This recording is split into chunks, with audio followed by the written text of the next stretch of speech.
everyone, and welcome to a live spoiler review episode of the season finale of season 1.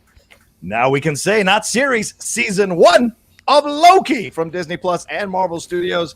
We are here on the Geek Buddies! Hey!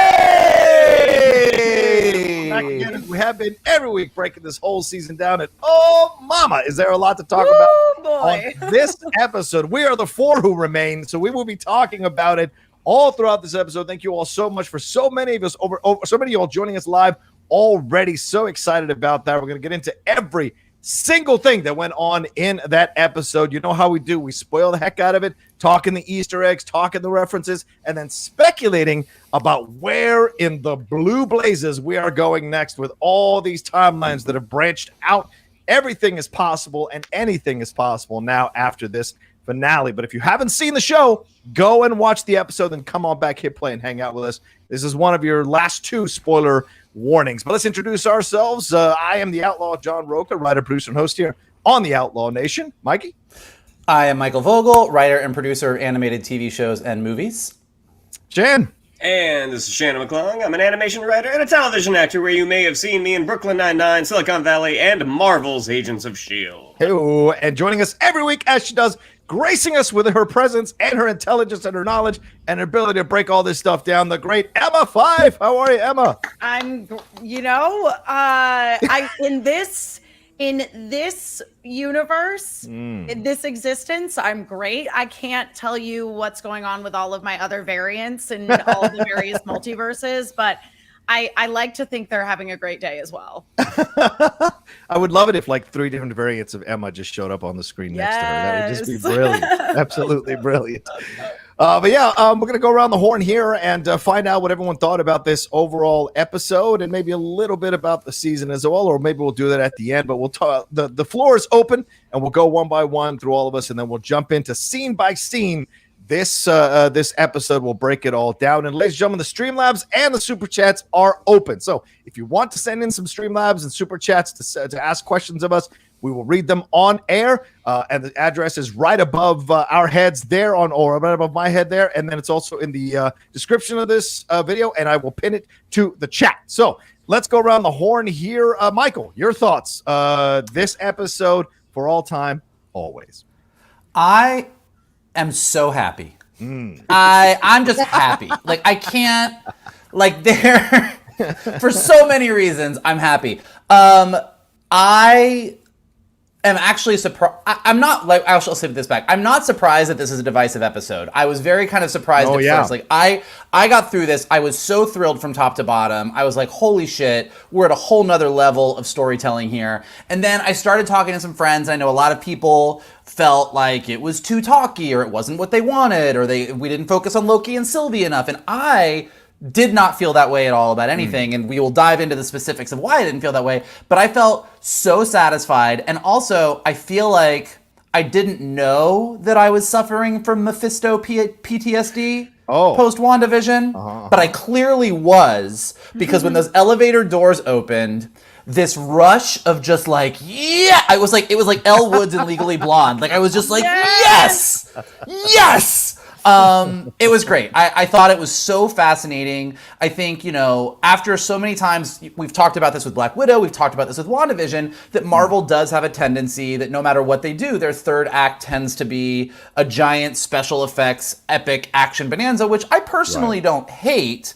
But to see them go so intentionally in such a different direction, in such a crazy way, and introduce this next phase of the Marvel Universe in such a bold way, while at the same time telling such a touching and emotional story about Loki and Sylvie, I was all about it. I can't wait to talk about it. I am stoked. Absolutely. Great points, Mike. Emma Fyffe, your thoughts as you think back on this episode as a season finale, but also all that it laid out for us. I mean, I thought there was absolutely no way in the world that they were going to introduce the character of Kang, who we know to be a major character in the last episode of a show that was about Loki. I was like, there is just no way that they are going to be able to introduce this character and still wrap up this season in a satisfying way. And I'm so delighted to be wrong.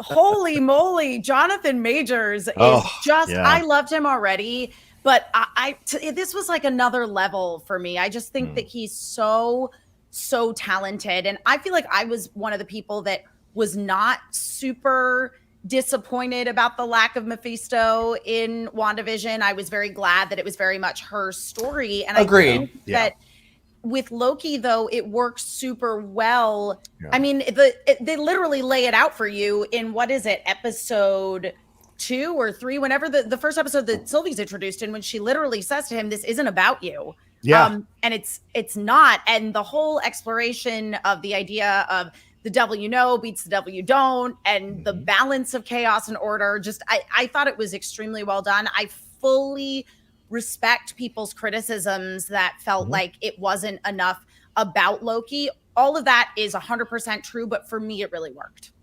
Yeah, great point. I mean, and we're going to find out later on as we talk about it, somebody should have heeded their lesson as well. This isn't about you. And we, it's so interesting to explore that. It's going to be fun to dive into that with her character and the things that she did in that Lady Sylvie did in this episode for sure. Shannon, what did you think overall about this episode? What do you walk away from this episode feeling? What's your overall thoughts on this one? I mean, my feelings are very similar to Emma and Vogel's. I mean, it was one of those things that I know we had talked about it leading up to the last episode. Like, it sure seems like they're laying out Kang, but we were so sure that Mephisto was showing up. Yeah.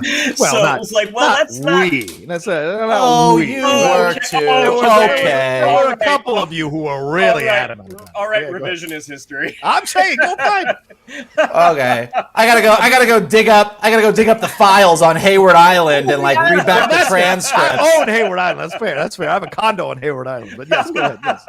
But as Vogel said, the moment those elevator doors opened, I was like, holy shit, they're doing it. They're doing it. Fantastic. I do, and as Vogel and Emma have both already said, like, I understand the critique. I mean, a lot of people looked at this as an info dump, as a telling and not showing, and it's kind of like, I don't know how you show all this. Like, this, to me, this was a necessary info dump, but also, for me, I love watching great actors act.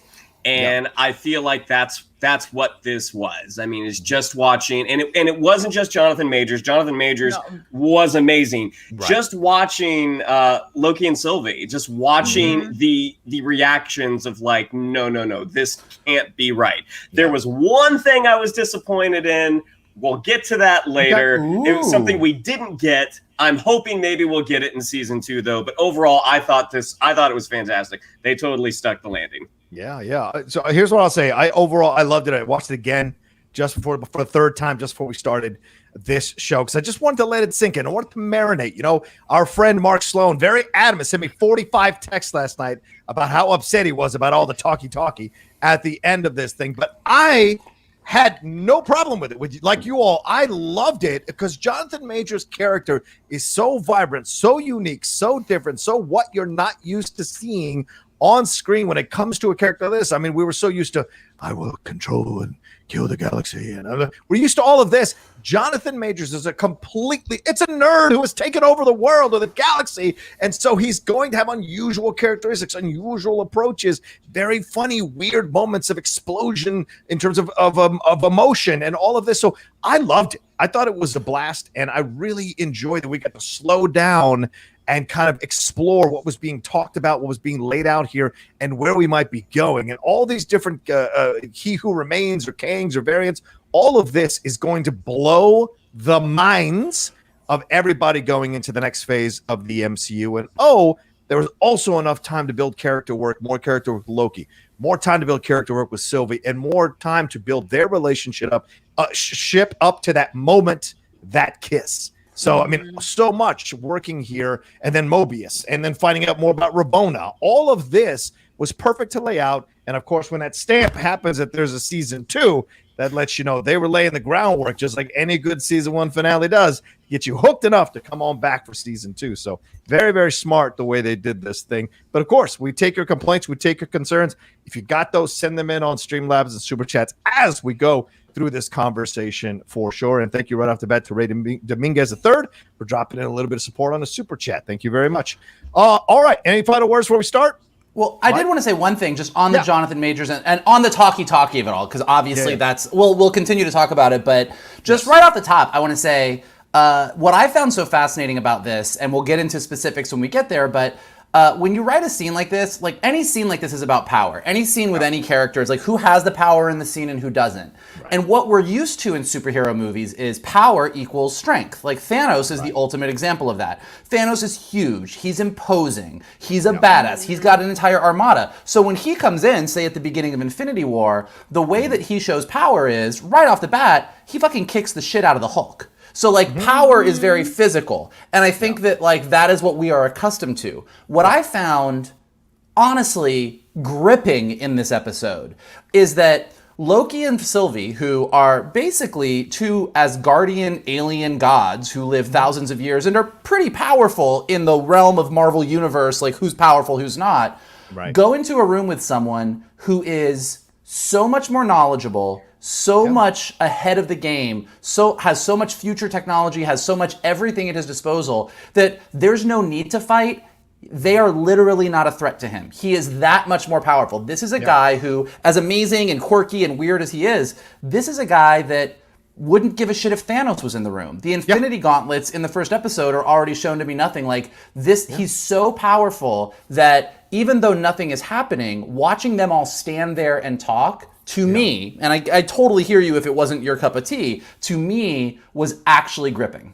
Yeah, I agree with you. It felt like there was action happening without action happening. And that's the mark of good writing and good acting, as we've said, all four of us for sure.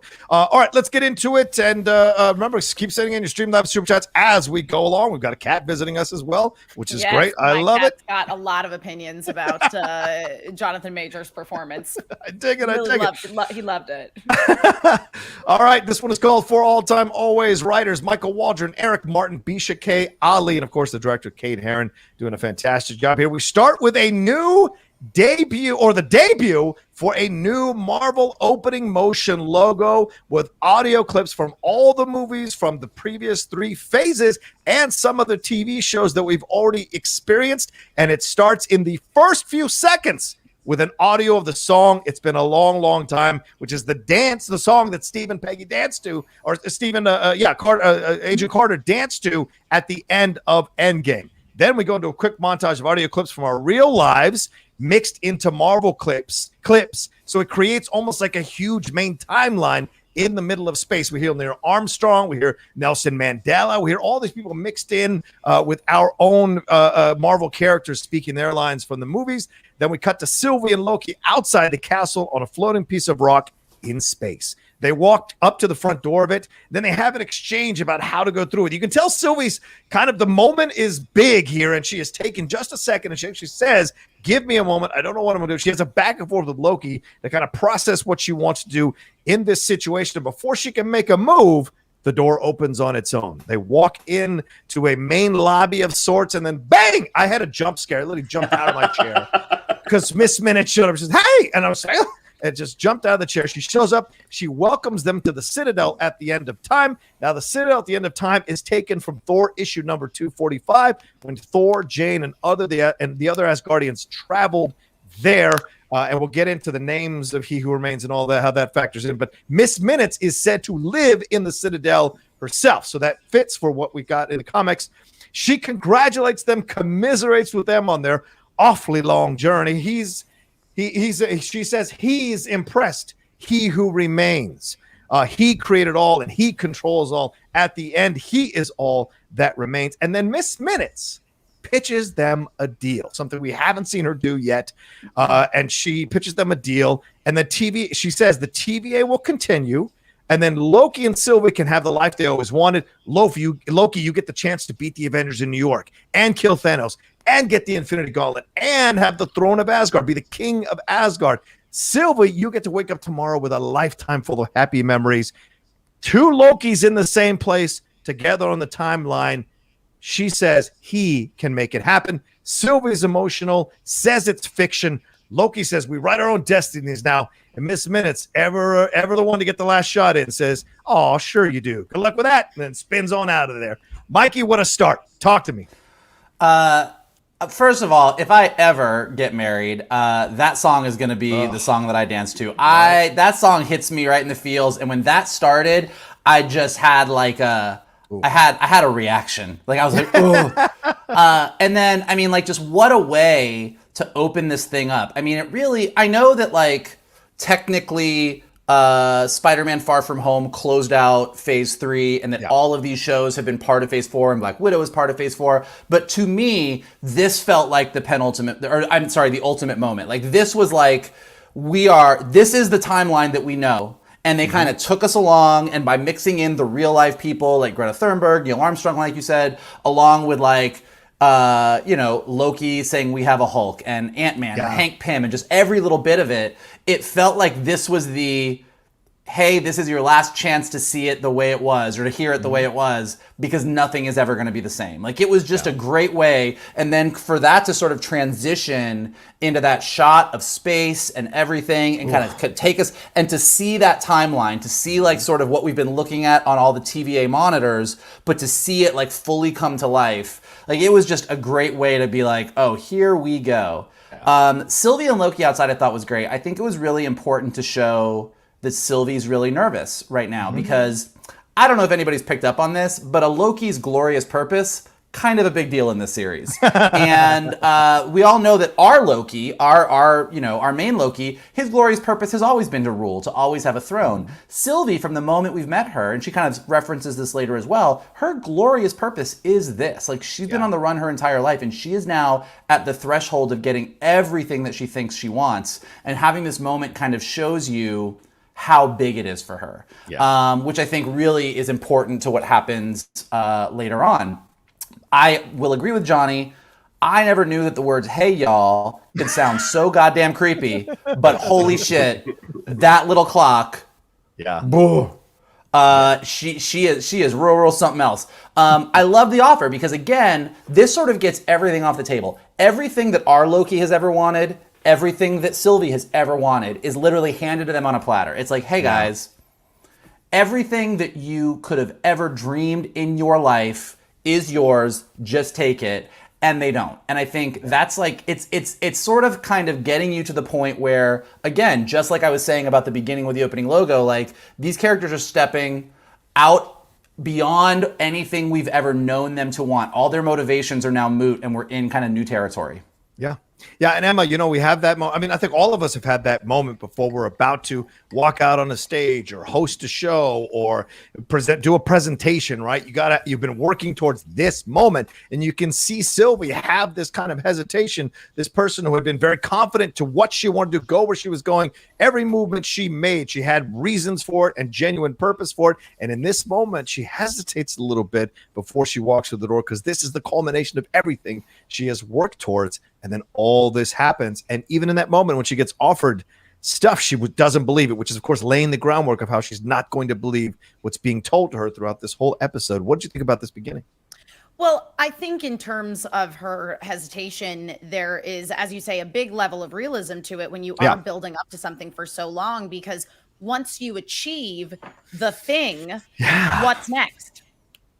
So and I think that, Sylvie is obviously grappling with that, and what are the implications of getting everything that you have ever wanted. And there is this recognition, I think, which she is seeing through our Loki, through Tom Hiddleston Loki, that here is somebody who's recognizing that if he fulfills his glorious purpose, it's not really going to make him happy.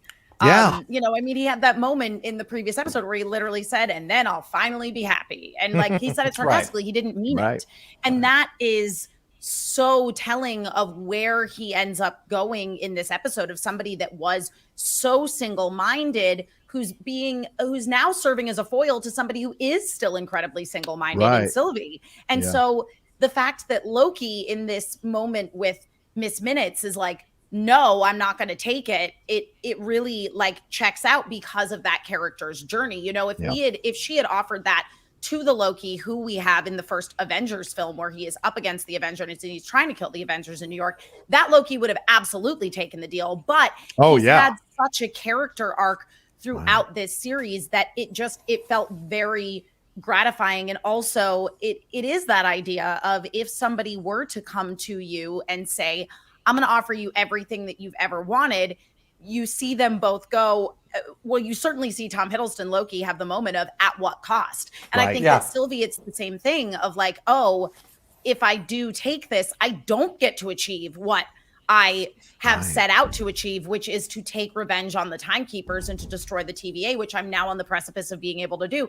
So it's this very layered character study of both of these Loki variants, essentially, that is, it's just great. And my God, Miss Minutes, what I know my friends who got the press kits that came with the Miss Minutes clock that you can actually put on your wall. They're like, I am really resisting just beating the shit out of that thing. Damn. Damn, I love that.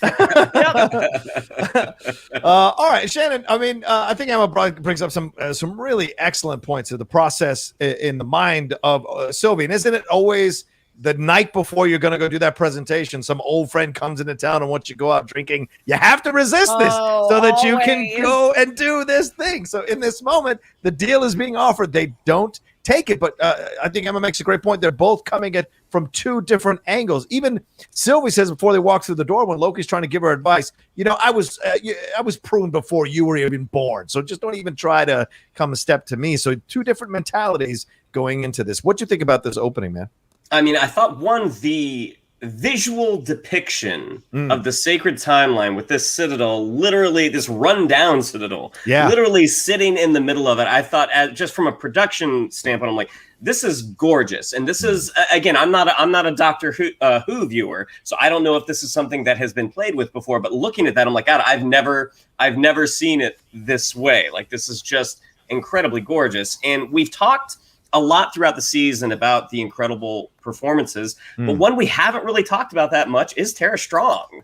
And I mean, her voice, I mean, you know, it's just so layered and textured, and it's sweet and it's friendly, but it's also completely untrustworthy. And by the end, it is very, very sinister. And you just see like the effect of this character, of this animated clock that has just kind of resonated throughout the season. Like, I mean, I certainly hope that we have not seen the end of Miss Minutes, that she comes back for season 2. I mean, everything that she's telling them. I mean, I think about films where things are promised. Like, you think about The Matrix, like with Joe Pantoliano's character and Hugo Weaving, and you get this very kind of dry, like, yep, you can have whatever you want. You have whatever you want. The way she presents it, it's the honey. It's the honey in your ear. It's so tempting. And I don't think they turn it down because they don't think she can do it.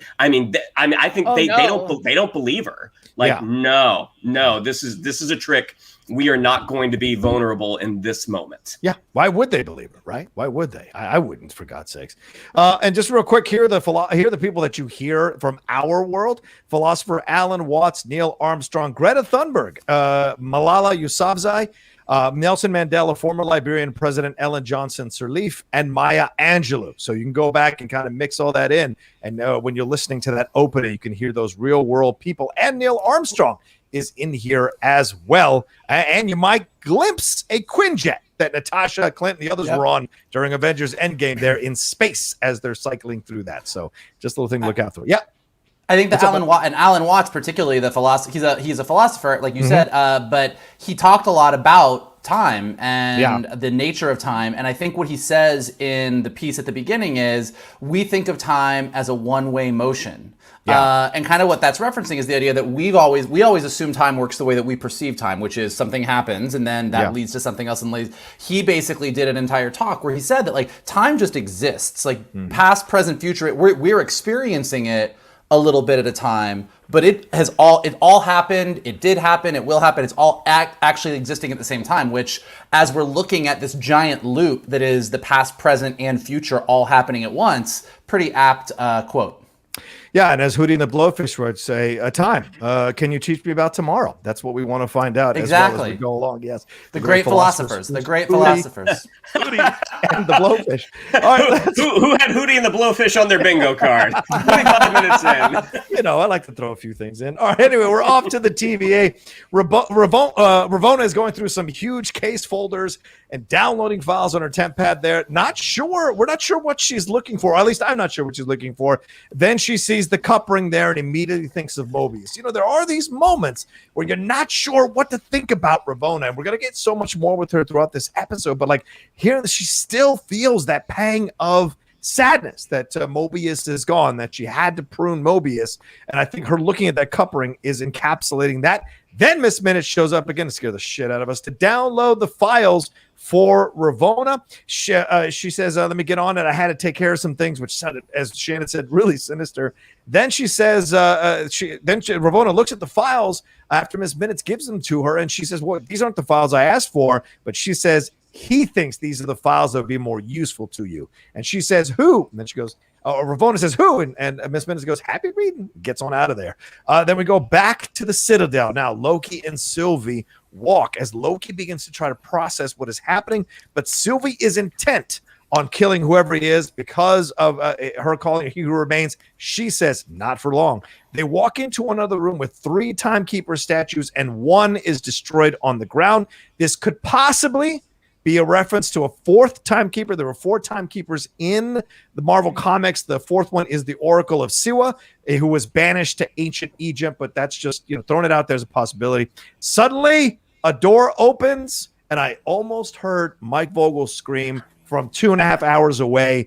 Bathed in light is not Mephisto, it's Jonathan Majors hanging out with an apple there. What a presentation. Ladies and gentlemen, He Who Remains, possibly Kang, and he thinks it's wild to see 2 Lokis together. He eats his apple. What does an apple symbolize? The Garden of Eden. Also symbolizes Doctor Strange when he was using his powers with the Eye of Agamemnon. Anyway, he eats his apples. He talks about He Who Remains and how she still calls him that. He invites them to his office. They ride in the elevator together, kind of like the TVA, with knives pointed at him. They talk about whether he's just a man or not. And then Sylvie tries unsuccessfully 3 separate times to kill him, but he's ahead of her in every swing. They arrive at his office. He pours them tea or coffee with 2 sugars, asks them to take a seat, and then they reluctantly sit. Let's just stop here for now because we got so much to get into in these scenes. Emma, what a presentation. Talk to me what you think about Kang here, and then also the TVA stuff with Ravona and Miss Minutes. Yeah, okay. So I'm really excited to see more of Ravona, who I'm certain that we will get back in season 2. And I think that, what they did such a good job with her in this episode of establishing is a lot of what we discussed with this character already, that she does represent that person that is just, clawing at trying to keep her reality in check. Ravona is being willfully ignorant, and we see her making that choice repeatedly in this episode. And eventually she basically says it outright of well, this has to have all been for something. And I think that in this moment, they're really setting up, leading to that moment. And again, she's fascinating in that you're seeing somebody who, yes, she is an antagonist, but she's not necessarily a villain per se. She just wants something different than Loki, who is our protagonist, wants. And therefore they're in opposition with one another. But she really clearly is sad to have had to prune somebody who she does really consider to be a friend. And I think that that's something that you see, that she, she is willing to do whatever she needs to do to keep shit together, but she is sad. Yeah.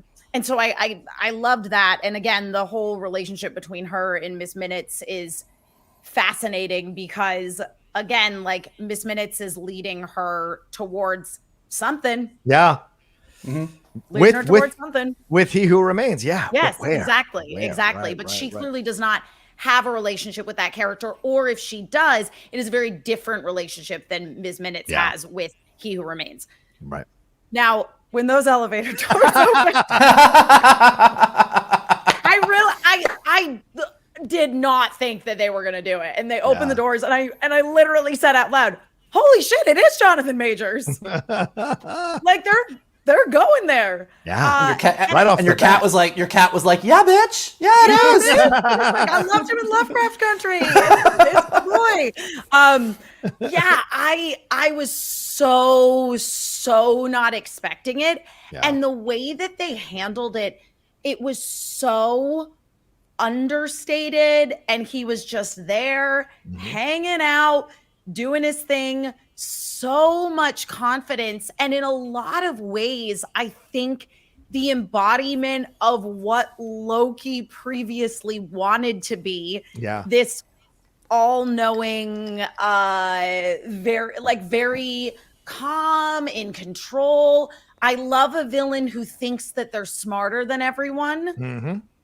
And what was so great about this He Who Remains character, Kang or not, is that he genuinely was smarter than everyone. He had the knowledge of all of time and space up to a point, and he just exuded that in his performance, which again was just so understated and calculated. And I was just not expecting it, and I was delighted.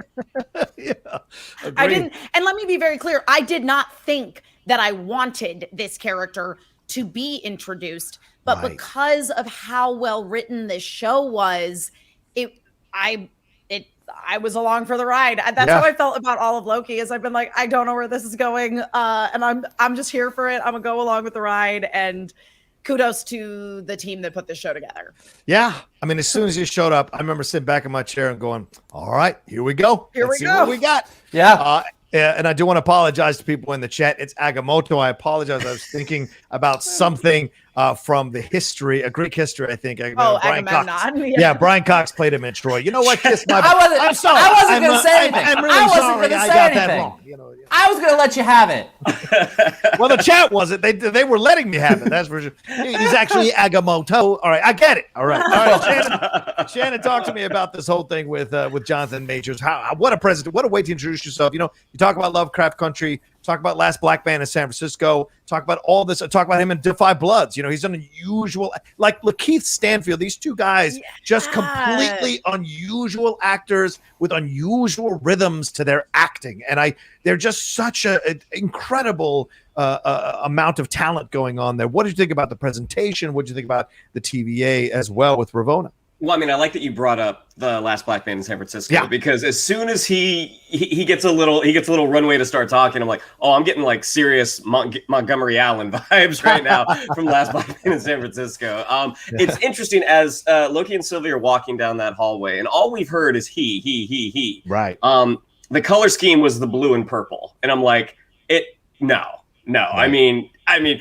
It can't be. It can't. They're not going to do it. And so when the doors open up, like I was not expecting to see full-on comics accurate Kang floating in. But just this dude kind of wearing a long coat, little cape, like eating an apple. Yeah. And it was just like, you get the sense right away, like, oh, he has not talked to someone. He has not talked to people in a very, very long time. Everything about that's like, I thought it was just beautifully underplayed. It's Oz unmasking himself, essentially. And that's great, Jen. I mean, I loved everything about this scene. And again, Jonathan Majors, just as an actor, I mean, again, I like watching great actors act, and that guy is a fantastic actor. Yeah. I mean, you don't cast a guy like that and not give him reams of dialogue to bring to life. You just don't. He's so talented at it. Michael, all right. You got your Mephisto. It's Kang, but you got your Mephisto. Talk to me about your reaction to this, your feeling about this, how it was presented, and then, of course, what he had to say and how he kind of messed with Sylvie a little bit and all of this, and, of course, Ravona a little bit more, the files, what she's going after. Well, it is funny, because I'll agree with Emma that as much as I thought we were going towards Mephisto and WandaVision, I definitely did reach a point where I was like, I feel like this is Wanda's story. And I was actually as disappointed as I was that we were like, every week I'm like, well, this is Mephisto. Well, this is this. And, you know, Shannon with his tinfoil hat was like, the ketchup was red. And we were like, it's Mephisto. I was actually... I know, right? Listen, this guy is hilarious to me. This guy over here. I was just as guilty. I was just as guilty. These episodes are public record, Michael. We can go back and pull up the quotes if you want. Okay, fine. You're like, Agatha is drinking whiskey. Whiskey is the devil's drink. Like we definitely went down some paths. I'm just saying, we did it together. We're all holding hands here. We're buddies. But I was happy that it wasn't Mephisto. And I also, just like Emma, kind of reached a point with Loki. I'm like, I don't know if they do Kang, it's going to be satisfying. Like, I think that I was trying to figure out what would be satisfying, and I wasn't sure what it would be. And the thing when you do these big reveals is, you've built stuff up so big that it's often disappointing. It's like the classic horror movie trope where the monster is always way scarier until you reveal the monster. And once you see it, you're like, yeah, the special effects were okay. I guess. Yeah. And the Wizard of Oz analogy that Shannon gives is really apt, because sometimes the best way to make something effective is to go in the opposite direction of what you think. So instead of this larger than life floating head or whatever it was, the thing opens and he's literally sitting, like Shannon said, like he's just sitting there in the most casual way possible. And the apple is great because it does it's three things at once. It is to show you how completely at ease and not giving a shit he is. Yeah. B, it's also kind of a callback to the Eye of Agamotto from Doctor Strange, and the fact that he used that to experiment with time, and this is all about time. And he is definitely the serpent in this scenario, and Sylvie and Loki are sort of our Adam and Eve. Like they are, like he is the one that's offering them like the choice of what you can do. Like, take a bite of this apple, here's what you can get. And so I thought that just across the board, they kind of presented this in a way that kind of wasn't what you expected, but gave you what you needed for this world in this show. Because we all know, we're calling him Kang. He never says that in the show. No, he doesn't. We know what his presence means. And I think that a lot of where people feel like he overshadowed the Loki story is more us putting our expectations of where this is going. Right. But in purpose of what?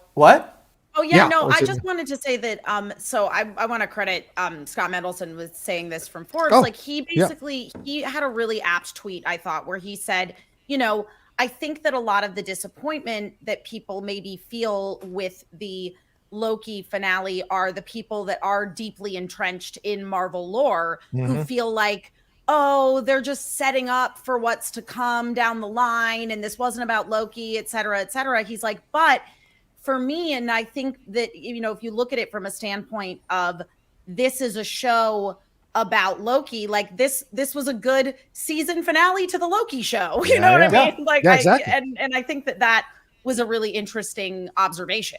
Yeah. Well, because the show has been from the very first moment about power. Like Loki shows up and he wants power. Yes. He realizes in the very first episode that this place that looks like a 1970s office, they're holding Infinity Stones in the drawer. And he literally says, is this the most power? Is this the most powerful place ever? Or is this the biggest power in the universe? And it's all about tracking to get to that power, to get to that power, to get there. So to get there and to have this guy just casually sitting there actually is really cool. And then, like I was saying earlier on, you get to that elevator scene and you instantly see, like, Loki's having a hard time. He's like, you're just like a flesh and blood person. He's processing this. Sylvie goes in for the kill, and you realize right away you're setting up the power dynamic here, which is you guys can't do shit, which is really, really great.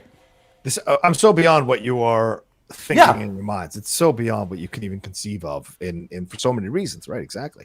All right, let's go back to the TVA. Mobius announces himself. He comes into Ravona's office that he's returned. She says, if anyone was going to make it back from the void, I knew it was going to be you. Already massaging him a little bit in his ego. She says she's sorry for pruning him, but he couldn't allow him to stop the mission. Mobius says, what mission? It's all fake. And Ravona says, it couldn't have been for nothing, which is what Emma referred to a few minutes ago. It couldn't have been for nothing. That's why I had to prune you. She calls Hunter D90 on the phone to come or the walkie-talkie, whatever she's got, to come bring him over, to come get him, Mobius. And he says, that's not going to work out the way you think it will be now that we know your secret. We're like, secret? What secret? Then we cut to a school, and Hunter B15 is there Fremont, Ohio in 2018. Spoiler alert for Black Widow. Where did that happen? Where did that open up in? Ohio. She leads Hunter D90 to a school office, and then Ravona walks in, but she is not Ravona Renslayer. She looks to be a principal or a teacher because she says, "What are you doing in my school?" And D90 is like, "Wait, what?" And Hunter B15 says, "We have a lot to talk about to D90. And by the way, you can spot Ravona's real name on the diploma behind Hunter B15. It's from Ohio State University. So shout out to Eric Rogers and the Buckeyes. Ravona's name is actually Rebecca Torminette or Torminet in there, which is the name Ravona uses in the comics while trying to distance herself from Kang. So it could be a clue one way or another. All right, we'll go back to the Citadel. Kang shows He Who Remains shows the Lokis that he knows what's going to happen, which is why he can't be killed. Pulls out the script. We see that Loki, I think, is variant L1190 or 30, and she is L1190, something like that. He brings up Lamentus, the scheming, the talking, that he was watching them the whole time, and even mentions that little look by the lake. Sylvie says, no. We broke out of that game. Kang says every step, He Who Remains says I'm just going to say Kang. So you'll ding me. Yeah. Kang says, it's just easier. Kang says every step they took to get there, he paved the road for them. You just walk down it. He also shows them everything that's going to happen, that he knows everything that's going to happen. And Sylvie asks, well, why are they here? Why they are here? And Kang says, you can't learn anything if you don't go through the journey. And Loki says, I think it's a manipulation. And he asks Sylvie if she can trust Loki. Kang asks Sylvie if she can trust Loki or anyone at all. So I'm going to stop there because there's already a lot to dive into. Shannon, we got Ravona and Mobius. We got we see the real Ravona, which is why we have that Franklin D. Roosevelt High School pen. And then we go back to the Citadel and have more of Kang trying to lay out what is happening here to the Lokis and what they have walked into. What did you think about all this? Well, I would love to have been in Rebecca Torminet's shoes when she walks into her office and there's these two futuristic-looking, scary SWAT people with broomsticks. Yeah, I mean, you can tell she works in public education because, like, okay, what's going on? Where's your hall pass? Yeah. But again, I mean, I'm always going to go back to the trio of Kang, Sylvie, and Loki. It was just. That line where Loki says it's just another manipulation, and his response is interesting. That's where your head goes. Like, right. There are so many ways to respond to that, but it was just so. Oh my god, it was just so well written. I got nothing. I was. This is all just bubbling over enthusiasm right now. Enough. Okay, all right. Let's swing back over to Mike. What did you think about the way we got Ravona, the real Ravona, presented to us in this way? Is this Marvel telling us that this is another variant that they're going to be kind of bringing? Is Gugu Mbatha-Raw going to play multiple variants, just like Jonathan Majors might be playing multiple variants here as well? And then once we get here, do you believe Kang? I mean, he can tell them anything. They say the parlor tricks. Is this all a setup for Kang? Because if he says, I paved the road and you just walk down it, then everything that is happening here, he has also paved the road for them to end up there. So where is free will? And this becomes a more prevalent discussion as the episode goes along. What did you think here? Well, so a couple things. So Ravona, first in the scene with her and Mobius, I think, like as Emma was saying, I think we finally kind of understand and unearth like what really is going on with her, which is she wants to be a true believer. Like she is holding on as tight as she can to this has to be for a reason. And that sets her up nicely for whichever version of Kang she ends up finding at some point on her journey. You see how she's going to probably tie herself pretty closely to him. She's going to buy it, whether he's telling the truth or not, to your point. I think she's going to buy it. She's going to believe, given everything that she has done in her life, that this is the best way. And I think that's where she's going to fall on that whole thing as we get into season 2. I think having her be the person that B15 shows to D90 is important because she's the ultimate authority in the TVA. So as soon as we see, and we set up D90 to kind of be like the asshole guy, the one who's the most of a company man.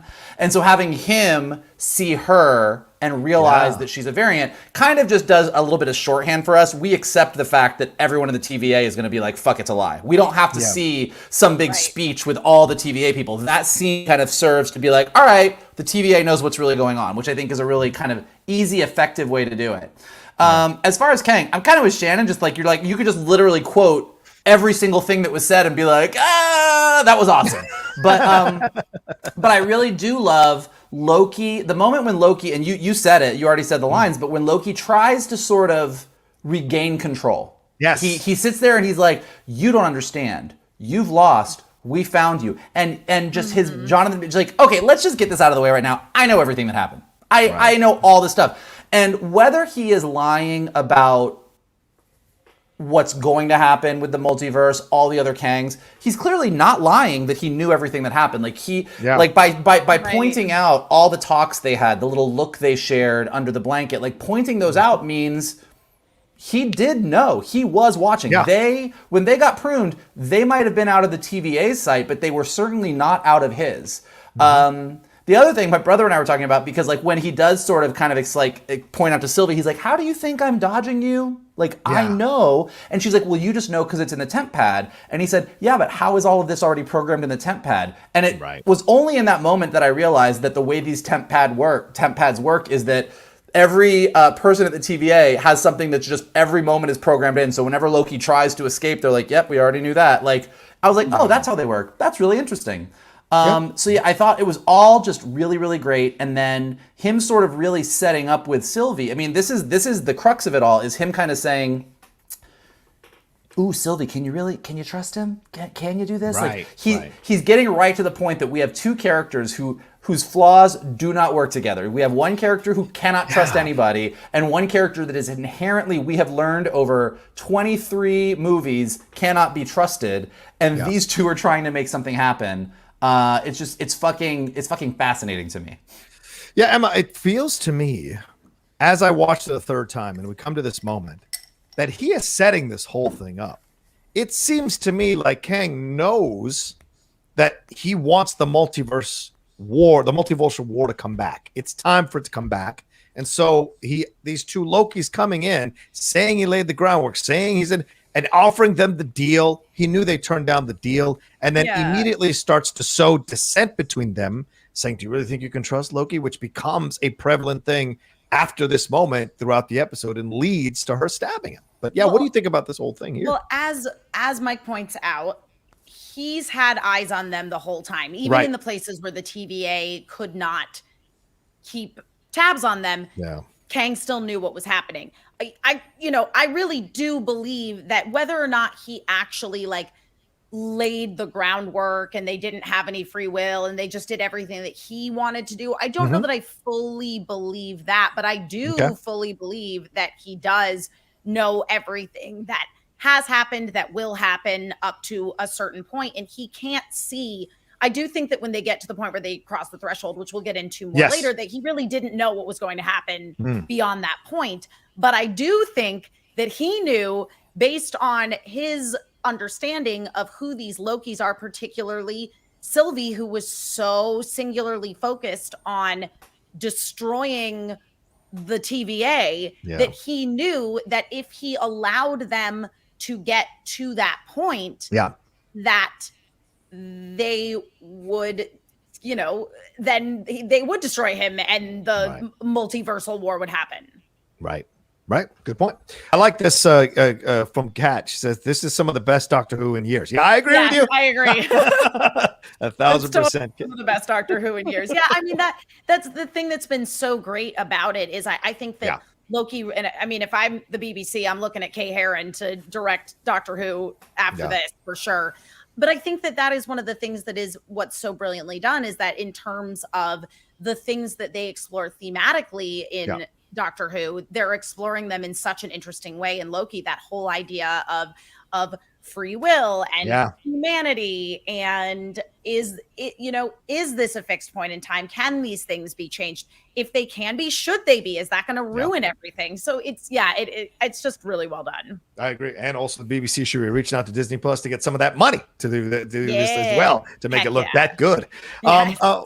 We got almost 850 of you all watching us live. Thank you so much. Woo! Please hit that like button as well, because we only got about 280 likes. So get us up to like 500 likes, please. Yeah. Do it. Come on, right now. I did it. I already hit like. Come on. It's that thumbs up button if it's your first day on YouTube. Hit that like. All right. We go back to the TVA. Mobius wants to tell the truth to the people about the TVA, but Ravona thinks, what if this lie is a necessary one? I mean, this is religion. This is cult. This is any organization where one person controls the fates of everybody. This is what this is here. She says chaos and death would happen if they didn't prune the timeline. She is a true believer. And when Mobius comes back and says, what about free will? We can't take away people's right to free will. And she says, only one person gets free will. And that's, of course, she's referring to Kang. He asks her what happened to her that she changed. And she says, no, you changed. You betrayed us. You threw away our friendship for a couple of variants, a couple of Lokis. Then she turns on the Tempad and creates a portal. He says they could make the TVA better. She won't listen. He says he's going to try to stop her, and she says, really, you shouldn't do this. And he tries to. She quickly disarms him and knocks him on the ground. And the shot almost looks like Loki when the Avengers showed up in the first Avengers movie. She can prune him in this moment, but she doesn't. He asks where she is going, and she says, in search of free will. What the hell does that mean? All right, we go back to the Citadel. This is going to be a long one, so bear with me. Kang is explaining that he is necessary despite his deceptive methods. Loki asks who he is afraid of, and Kang answers after a quick pause, himself. Simply, he's afraid of himself. Without him, everything burns. Well, Sylvie asks just who the hell he is. And he says, like something out of Devil's Advocate, I have so many names. And then he flicks out an animation of himself and then explains this whole backstory about himself as a variant that lived. He was a scientist in the 31st century. Before the TVA, he lived on Earth. He discovered that there were multiple universes stacked on top of themselves. And his variants of Kang, reached out to each other, contacted each other. There was peace. They shared tech and knowledge. They shared knowledge. They used the best of their technology to improve the other universes. But not every Kang variant was so benevolent. Some of them saw new worlds as new lands to be conquered. Then the peace between the realities erupted in an all-out war. Then they had to create the timekeepers, and that's what he did. And then the first variant, that's him, encountered a creature that was born from all the tears in the universe, the Alioth.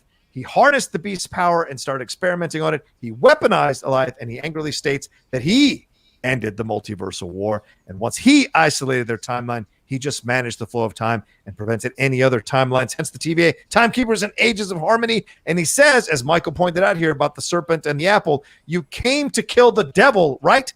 Guess what? I keep you safe. If you think I'm evil, just wait till you meet my variants, stifling order or cataclysmic chaos. That is your choice. It reminds me of dictators. And he says, you might hate the dictator, but something worse will take its place if you deposed him. He says that he has lived 1,000,000 lifetimes and seen all the scenarios. And this one with the TVA is the only one that works. Very reminiscent of Doctor Strange lifting that one finger up to Iron Man during Infinity War. So, Michael, two scenes here. The stuff with Mobius and Ravona, and then also this explanation, finally, of who Kang, or He Who Remains, actually is. What did you think of this? Well, it's great because like the Ravona stuff. I mean, as I was saying before, like we really get who she is now. Like she really cared about her friendship with Mobius. Not fake. They've been friends for a very, very long time. Millennia, she says. Yeah. And she does feel betrayed. Yeah. Because this is like, I mean, I'll use, Johnny keeps bringing up sort of like how it's all about religion, but this is like two people that were in Bible study together. And then the one guy is like, I'm out. And you're like, how could you? We were in this together. Like we did this. So she just feels super betrayed. And her need to find the one person who she thinks has free will, is very, there's a lot of religious overtones there. There's a lot of like, I'm going to go find the one person who has all the answers, who can tell me what to do. Whereas Owen Wilson is like, hey, we can all do whatever we want, man. Ka-chow. Like, he's like, let's just have a good time. So then when we get to the Kang thing, when we get to He Who Remains kind of talking about his backstory, what I found interesting about it was how much it actually is pretty much straight up, this is who Kang is in the comics. I mean, the whole idea that there is a version of him that, in the comics is referred to as Immortus, who kind of is the one who kind of literally prunes the timeline to try and prevent other Kangs from showing up, and that there is a Kang the Conqueror, there is an Iron Lad, for those of you who are keeping your Avengers bingo cards going, who is a version of Kang. And this idea that there's all of these Kangs fighting for dominance, and that causes all kinds of trouble for everybody, is pretty comics accurate. And I thought the way that they visualized it was really good. My brother and I were talking about this, like, this is one of those places where perhaps the needs of the bigger Marvel Cinematic Universe usurped the moments of the finale, because if you're going to have a villain that is going to be as chronally complicated as Kang is for the next however many movies, somebody at some point is just going to have to sit down and explain it to you, because it's very confusing. Right. So I think that having this moment where you can visualize, like, hey, this is how a multiverse works. There was a bunch of versions of me. We all met each other. It was cool until an asshole showed up to the party, and that asshole caused all kind of problems, and that's why things went bad. And I kicked everybody out and said, this is my party, and I'm keeping it as my party, and that's what we're doing. And like, you're like, okay, now I get it. So as we get into No Way Home, Multiverse of Madness, Quantumania, Fantastic Four, we're going to see all of this in action, and I think it was good that they explained it the way they did. As far as him then, kind of laying out the whole devil thing, I think it's fascinating to me that, like, you've got Mobius and Ravona over here talking about free will. You've got this thing about free will, and you've really got this thing on the table of which is better. Like, is it better to have a somewhat benevolent dictator and no choice in the matter, or to have all the choice and complete chaos? And I don't know that those are ultimately the only two options. This is where I think Kang is being either purposely disingenuous or doesn't really see everything. I don't think those are the only options. I think that somebody, maybe a super smart scientist with gamma radiation down the line who might be distantly related to Kang, might figure out a third option. Well, yeah, all right. But you see that all the time, you see that all the time when people talk about you remove a dictator and how everything falls apart. He's terrible, but at least the trains ran on time. But those are the exchanges, and it's because the people who take over have to take time to understand what they're doing when they get into power, and that doesn't always happen when a dictator is removed. So a lot of philosophical discussions going on here between these three, Emma, and then also between Ravona, more of a religious but also existential really conversation between Ravona and Mobius here as well. This idea of believing in things so deeply. If you try to shake my belief, I can't have it because I have nothing else to believe in. If you shake it, I've given too much of myself over to it. So really interesting exploration on both sides in these scenes, don't you think? I do. And that is one of my absolute favorite tropes, is the person who recognizes that they could and maybe should be making a different choice, but they're so deep in the choice that they've made that they're like, I can't turn back from this now. And to me, that's Ravona. I just like... And Sylvie. And Sylvie. Oh, yeah. Oh, absolutely. Yeah. Absolutely. Both of them are so deeply entrenched in this idea that even now with all the facts, they are choosing to ignore it because they've put so much of themselves into this thing already. And I think that the casting of Owen Wilson just could not be more brilliant as Mobius, particularly when you have these moments, because he is such a genuinely likable guy on camera, and he's so just, I don't know, he's Owen Wilson, like he's just got that nice vibe about him. And to see him be somebody that is very go with the flow and flexible, even though he was totally a company man, but just out of out of it was easier to be that way, and he was comfortable and he liked doing that. And then when he started to really, get involved with what was going on with these Lokis, and you see the way that he really embraces Sylvie when he rescues her in the car in the previous episode, and she says, "Oh yeah, I'm gonna enchant Eliath, and we're gonna go through there," and he's like, she's very confident that she can do it. Like, it's just I want to be best friends with Mobius. Yeah. And so I understand why Ravona also feels so betrayed, because she really thought that she had a friend in Mobius, something that was legitimate. There was this beautiful moment in this episode, and it was in a previous scene where she's sitting in her office and she looks at the ring that he left on the table when he didn't use a coaster. And there is a real sadness there, because she is recognizing that she cannot have that connection anymore and still be committed to who she is. Right. And so I think that, again, like that statement that she makes when the portal opens and she says, "I am going to find free will," that is her only option at this point, is to go confront the thing that she has put all of her faith in. Yeah. Because who is she if not totally devoted to that? As she says, it has to have been for something. And so to her, Mobius is somebody that gave up on believing in anything. Right. It's so interesting when you look at these two relationships, Emma, juxtaposed with each other, right? Mobius and Ravona, Sylvie, and Loki. There is that kind of friendship / romance kind of vibe to both of them, but they're also both exploring how to deal with the new reality. One in each couple wants to explore a new reality. The other one in the couple wants to stay in this reality and do what needs to be done. So it's really interesting. Yeah. I think we need to see other realities. I want to break up. It's not your reality, it's mine. It's not your reality, it's me. Shannon, what do you think about all of this? And I like this. Somebody keeps saying the Kang thing. Get the Kang thing on. What do you think about all of this and what we got in these two scenes, brother man?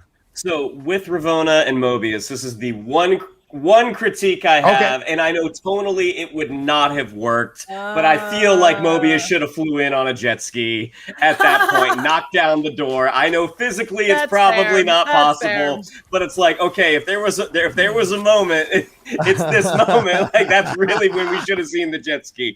Ravona, it's so interesting because you're talking about, the cults and whatnot. I mean, watching docuseries like the Going Clear doc on HBO or the Nexium docs, you hear people have to confront that reality of this thing that I believed in, my cornerstone, what I built everything on is not real. And Ravona happy with the illusion of free will versus actual free will. She's like, look, the chaos that will come after this is not worth this idea of freedom. And I thought it was perfectly in character for Owen Wilson to end up on his tuchus again. I was just like, you know what? I would love to have seen a badass Mobius moment. Like, nah, that's appropriate.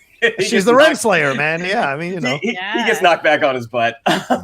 And then going back to the Kang thing, it's so interesting. It made me think of Fringe, the old Fox show, about how when these alternate versions who were also studying sort of the multiverse theory, and how at the beginning everything seemed great. Yeah. Because individuals that are this intelligent are not going to start with an attack. They're going to sit there and get to know their enemy before they launch any sort of attack. So the fact that it's like everything was great at first, we traded technology, all the worlds prospered, and then once they had a better lay of the land, that's when those inner demons came out, and you saw sort of the bad Kangs or the worst Kangs make that move. One, I loved the graphic that he had, that sort of like that T-1000 liquid metal that he was able to flick. For all the people that are like, show don't tell, I'm like, there you go. He showed you. Yeah. you got little Jonathan Majors all over the place. Right. No, I thought that was just a fantastic scene. And if you have to deliver exposition, man, that's the way to do it, because I was entranced. Yeah, it reminded me of the opening of Black Panther as well, that animation where you saw that kind of, it was really cool how they were to make it work. So great graphics. Shout out to them for that. All right, let's move on here. All right, so I ended there with the idea of the multiple Kangs. And as Michael brought up, there are a few of them: Nathaniel Richards, Immortus, Rama Tut, and Iron Lad. So that's just a few. So there could be more. So get ready, everybody. We're getting into the freaky deaky side of Marvel, ladies and gentlemen. All right, Sylvie says to counter with the kind of counter what Kang just said, or you're a liar. And Loki says, so you'll just continue to prune innocent timelines? And then out of nowhere, he says, no, you do, Kang says. He gives them two options. You kill me, and then you create multiple devils, or you and Sylvie, you run this thing. You prune the timelines. Well, Loki asks why he would give up control. And I this is the one moment in the show where I absolutely related to Kang when he's like, buddy, I'm tired.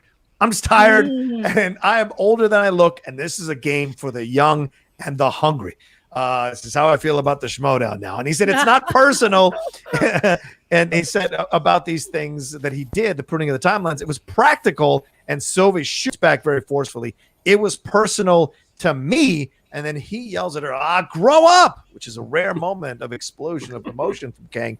And he calls them all, both of them out. He says they all did horrific things. They're all bad. They're all evil. And really looks at Loki and Sylvie, how they've killed and murdered. And there's a hypocrisy here. And now they have a chance to use their skills, their natural skills, to commit these kind of evil things, but do them for a good reason. And then suddenly he's distracted and says, we just crossed the threshold. There are loud noises and lightning heard. He drops something on the desk and says, so I fibbed.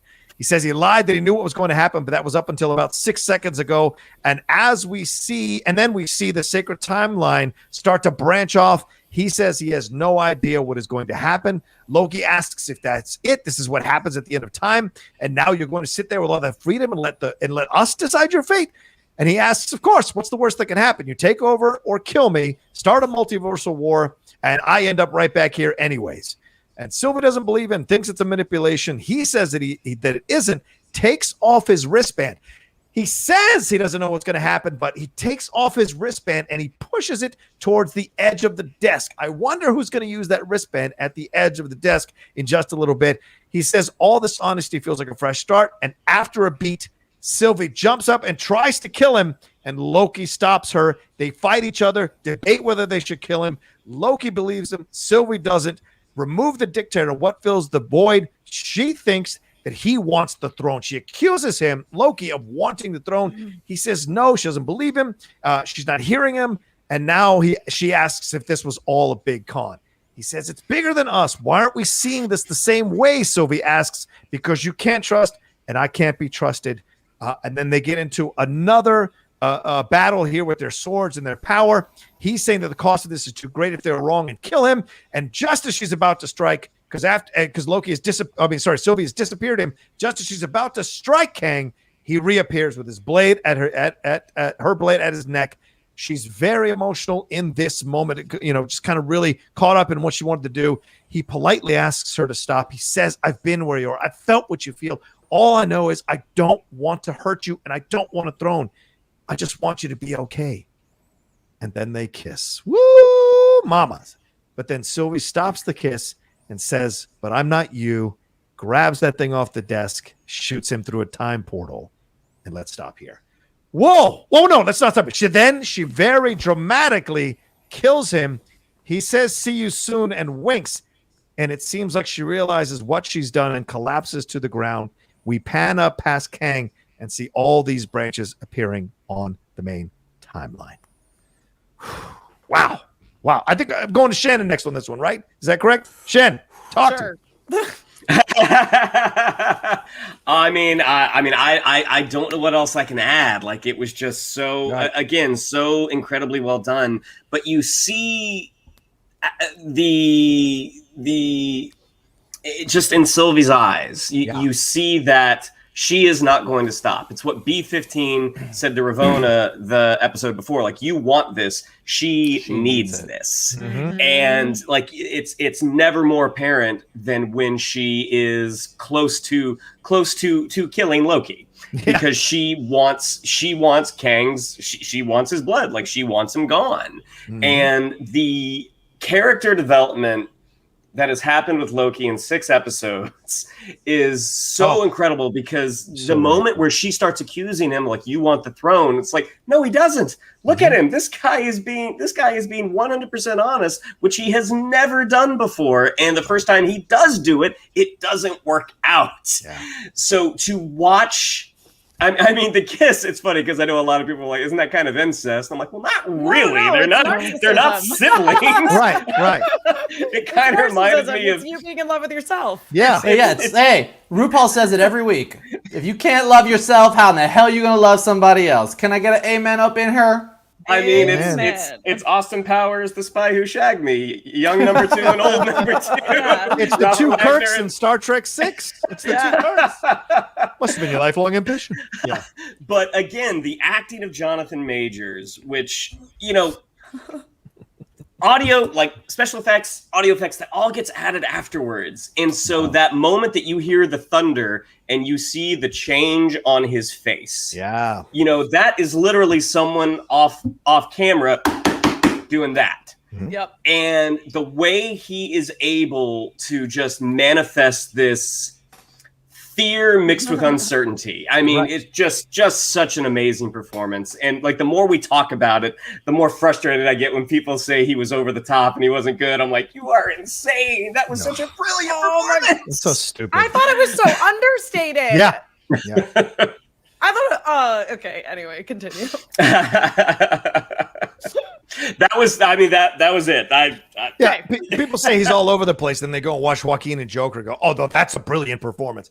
Fuck off. Majors is breaking your mind. That's why you can't handle it. He is on a whole nother realm as an actor that you can't conceive of. And if he's overdoing it for you, you need to come to the well. The well is not going to come to you. Michael, talk to me about this whole thing and everything that's laid out here. What was your reaction to it? And then Sylvie, I'm trying, my mind right now is thinking of the religious thing. Like, is this the apple? Is she Eve for killing him? Is that her biting the apple? There's a lot in my head right now. What do you think about all of this? Well, first of all, I want to say that I'm very glad that you related to Kang in his "I'm tired" and that's why I'm giving you the TVA moment. Bro. I think that is bullshit. I think he is lying. Oh, good point. Good point. I don't think and again, we are relying on Kang for a lot of information, which is, as we've been saying, what some people were upset about. But he's a bad guy. He is not a reliable narrator. So some of what he says, you can sort of fact check. Like, he did know where they were all through the void and everything. So he clearly did know that stuff. He did know how to avoid them. But when it gets to his motivations, I think it gets a little hinky. We now know, by the end of this, spoiler alert, you all watched the episode, he's dead. He's probably going to come back, but he's dead right now.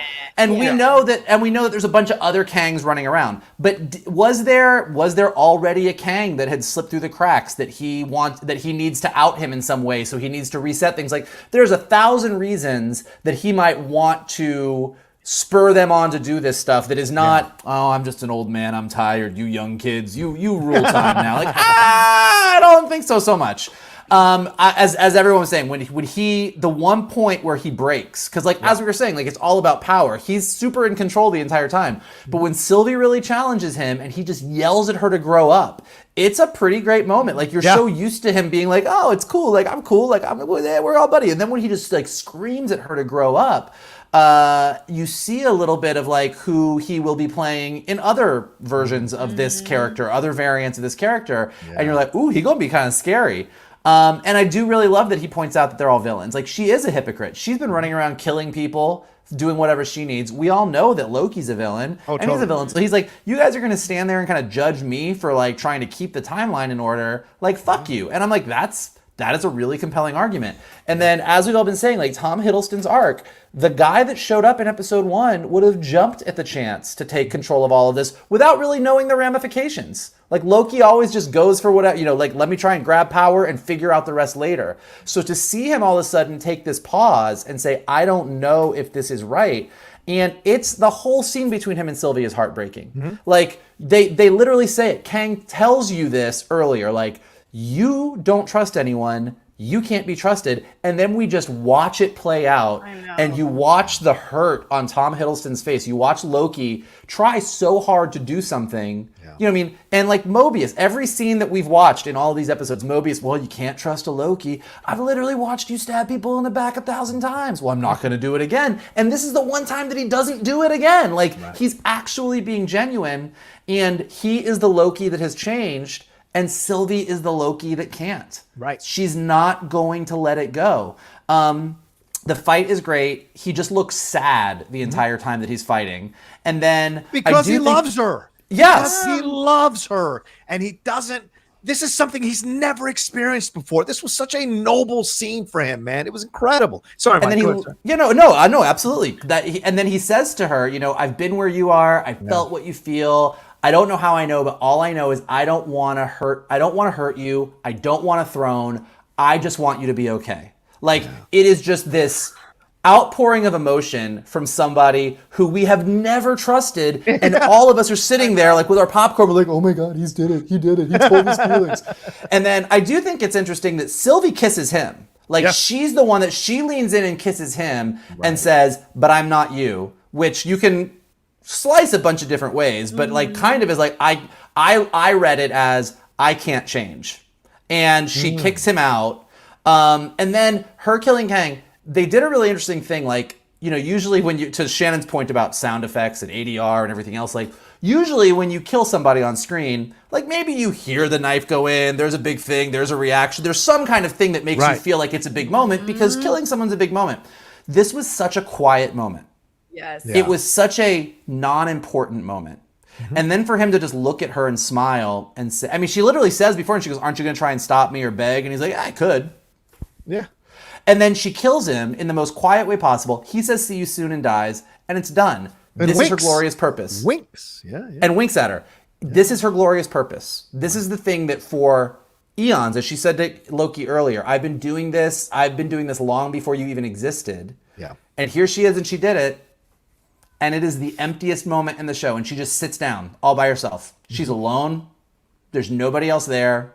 And she just sits there as this happens. And you're like, this is the morality tale that we all, every one of us has a glorious purpose. I want to win an Oscar. I want to be cast in this thing. I want to do this thing. And these things that we hold on to that are all ego driven are just not ultimately that important. And this is what she now realizes, which I thought was just so powerful and sad. Because she has to go. And you know what's funny is Kang said that to her a few minutes ago. Because she's like, why don't we just skip to the end? He's no, you've got to go through this journey in order to earn. And so this was one of those moments, and her kind of just stumbling backwards and sitting down and really accepting what she's just done or thinking what she's just done. It's a powerful moment. Emma, that moment where Loki just really breaks it down is powerful as well. He says, you can't trust it. I can't be trusted. We're at cross purposes. There can be no connection here at this point throughout. What did you think about its whole sequence here? Well, I think that you brought up a really good point earlier, Rocha, the idea of this sort of parallel story with Ravona and with Sylvie. And with Sylvie, we're seeing that moment here right now of it, because I think that, her impetus in being the one who initiates kissing him, she does have feelings for him. This is not a one-sided thing. She absolutely has feelings for him, just the same way that Ravona really does care about Mobius. She really does. But she can't alter who she is. Right. She's still on the path of glorious purpose. Again, it's that whole idea of the Loki who has changed and the one who can't change, the one who can't trust and the one who can't be trusted, but has made every effort throughout the course of the series to show that he can be trusted. Right. Yes. Great point. And yet he still can't be trusted because he's a Loki, and by their nature, they are untrustworthy. And then you have a Loki who, is untrustworthy by definition, but also cannot trust because of her own experience. So it's this very it just goes, it's cyclical, you know what I mean? Of you can't break out of this cycle. And so again, it's this whole thing where I don't feel that Sylvie betrayed Loki by any stretch of the imagination. I know there's some people in chat saying like, "Oh, she betrayed him and pushed him through there," and I didn't really see it as a betrayal so much as her saying to like just her sort of giving him this ultimatum of I can't, I'm not you. Yeah. I'm not like you. I haven't lived through the same experiences that you have that have put you in this position where you feel you can change and you can be someone new. I can't be someone new. It's like people always say, right? Like, oh, if I thought this way 20 years ago, I'd be this or I'd be that, but you can't, because you have to go through the experiences. You have to have the experience. Exactly, to achieve this wisdom or to achieve this level of understanding and knowledge about the world. And that's part of life. And that's the tragic circle of life, of everything. And it doesn't matter that she is older than Loki. No. Her experience has been, it has always been being on the run. Like that is the only experience that she has had, is running around trying to avoid the TVA and figure out a way to thwart them. Our Loki has had a bunch of different life experiences that have led him up to the point that he is at. And so you understand, or at least I understand, why Sylvie made the decision that she did, because this is the first time that she's experienced any sort of variance to her own life. And I think it's important too, because she was taken at 6 years old. Loki, you could argue, grew up in somewhat of a loving household with a mom who loved him. And yes, he was betrayed later when he found out he was a frost giant baby and all of that. Sure. But his brother loved him, even though he kept messing with him. He had friends or playmates. He had a brother. He had a family. She had no family unit. So it's like a different situation from a young age that can change you, that can make you a different person, singularly focused to get revenge in a way to reclaim this life that was taken from you. Also, I find it fascinating that both of these scenes between these two people ends with one of them going through the portal, a time, right? Ravona, and they're both driven by the woman. Ravona confidently walks through that time portal to find free will. It is Sylvie who jettisons Loki into another timeline through that time portal. So they both, in those moments, make the decision about the relationship and then move forward. It's fascinating to see the juxtaposition of both these things. Such incredibly great writing. All right, back at the TVA, Mobius and B-15 are there. He says there's no turning back now. She says, who said anything about turning back? And then they have this sweet little exchange for all time, always. Michael, you mentioned how Loki has progressed. Look at this relationship, how it's progressed since episode 1 to episode 6. Really powerful. We cut to Loki, who is experiencing, it seems like to me, on his face, aside from the death of his mom, which he didn't experience in real time, this Loki did. This Loki variant didn't. True heartbreak. He's experiencing true heartbreak for maybe the first time in his life. Suddenly, an idea hits him, and he runs through the TVA. He ends up in the library, finds Mobius and B-15, and we hear B-15 saying there are 63 new branches. Does he want us to stop them all? And Loki yells very loudly in the library, we can't. Loki says they made a terrible mistake, that they freed time. He tells them about the new Kangs that are coming, and then it's revealed that Mobius has no idea who he is. It says, what analyst are you? What department are you in? Which confuses Loki. And Loki starts to walk away, and then he sees the statue of Kang. And we go to the end of the episode. Emma Fyffe, talk to me here about this ending. Oh, it stabbed me in the heart because I'm so all about the friendship between Mobius and Loki. I was like, yes, the gang's getting back together. They're gonna fix this. Nah, dog. Nah, dog. Who are you, dog? Yep. Man, that was but what a great way to really set up the whole multiverse situation. Yes. And to also, you know what it is? I love The Good Place. That's a great series. And this ending is a little bit similar to the ending of season 1 of The Good Place, where they're like, we're doing a total reset next season because we've set everybody back and they don't remember anything. Yeah. Good point. Michael, what'd you think of this ending, brother man? Well, now I just want to go watch The fucking Good Place. It was a Jeremy Bearimy kind of ending. It was great. As you said, they did such a lovely job with Loki, just sitting on his face and watching that reaction, and you're like, yeah, that's a man who's just experienced heartbreak in a way that they never have before.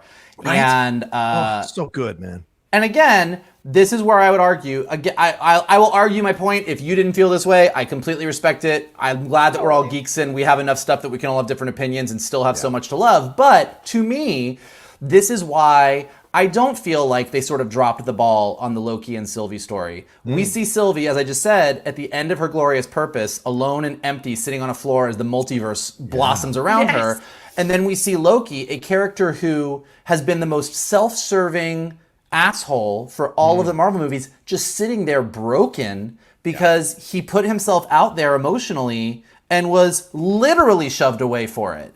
And then when he runs through everything, I was saying, like, everyone's together. The he kind of threw me off with B-15, although you really quickly figure out what she means, and you know, he instead of they, as far as the TVA. And they don't recognize him. And then that reveal of Kang, which, the writer Eric Martin did say was like, they definitely were going for that Planet of the Apes vibe, that sort of reveal. Yes.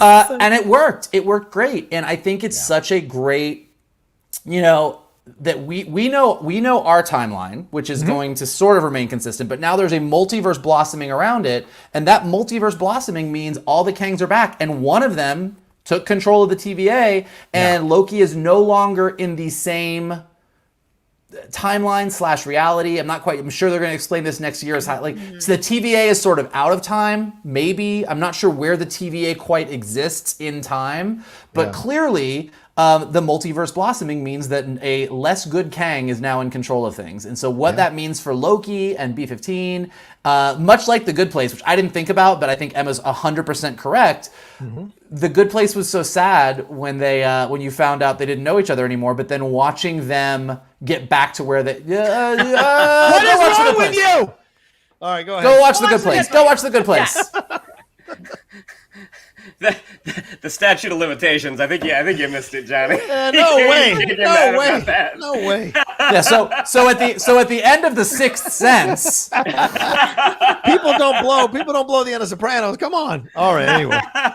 All right, Shannon. What are your final thoughts on this scene, man? What are you feeling, man? And we'll get into your Streamlabs and Super Chats after this. We'll blaze through them in the next half an hour because I got to go in 35 minutes. Go ahead, man. I mean, just the sadness of Loki and Sylvie, and the idea that they both started on the journey by themselves and they ended by themselves, and it's just kind of, it's such a sad end, at least for right now, for these characters that we've kind of grown to love.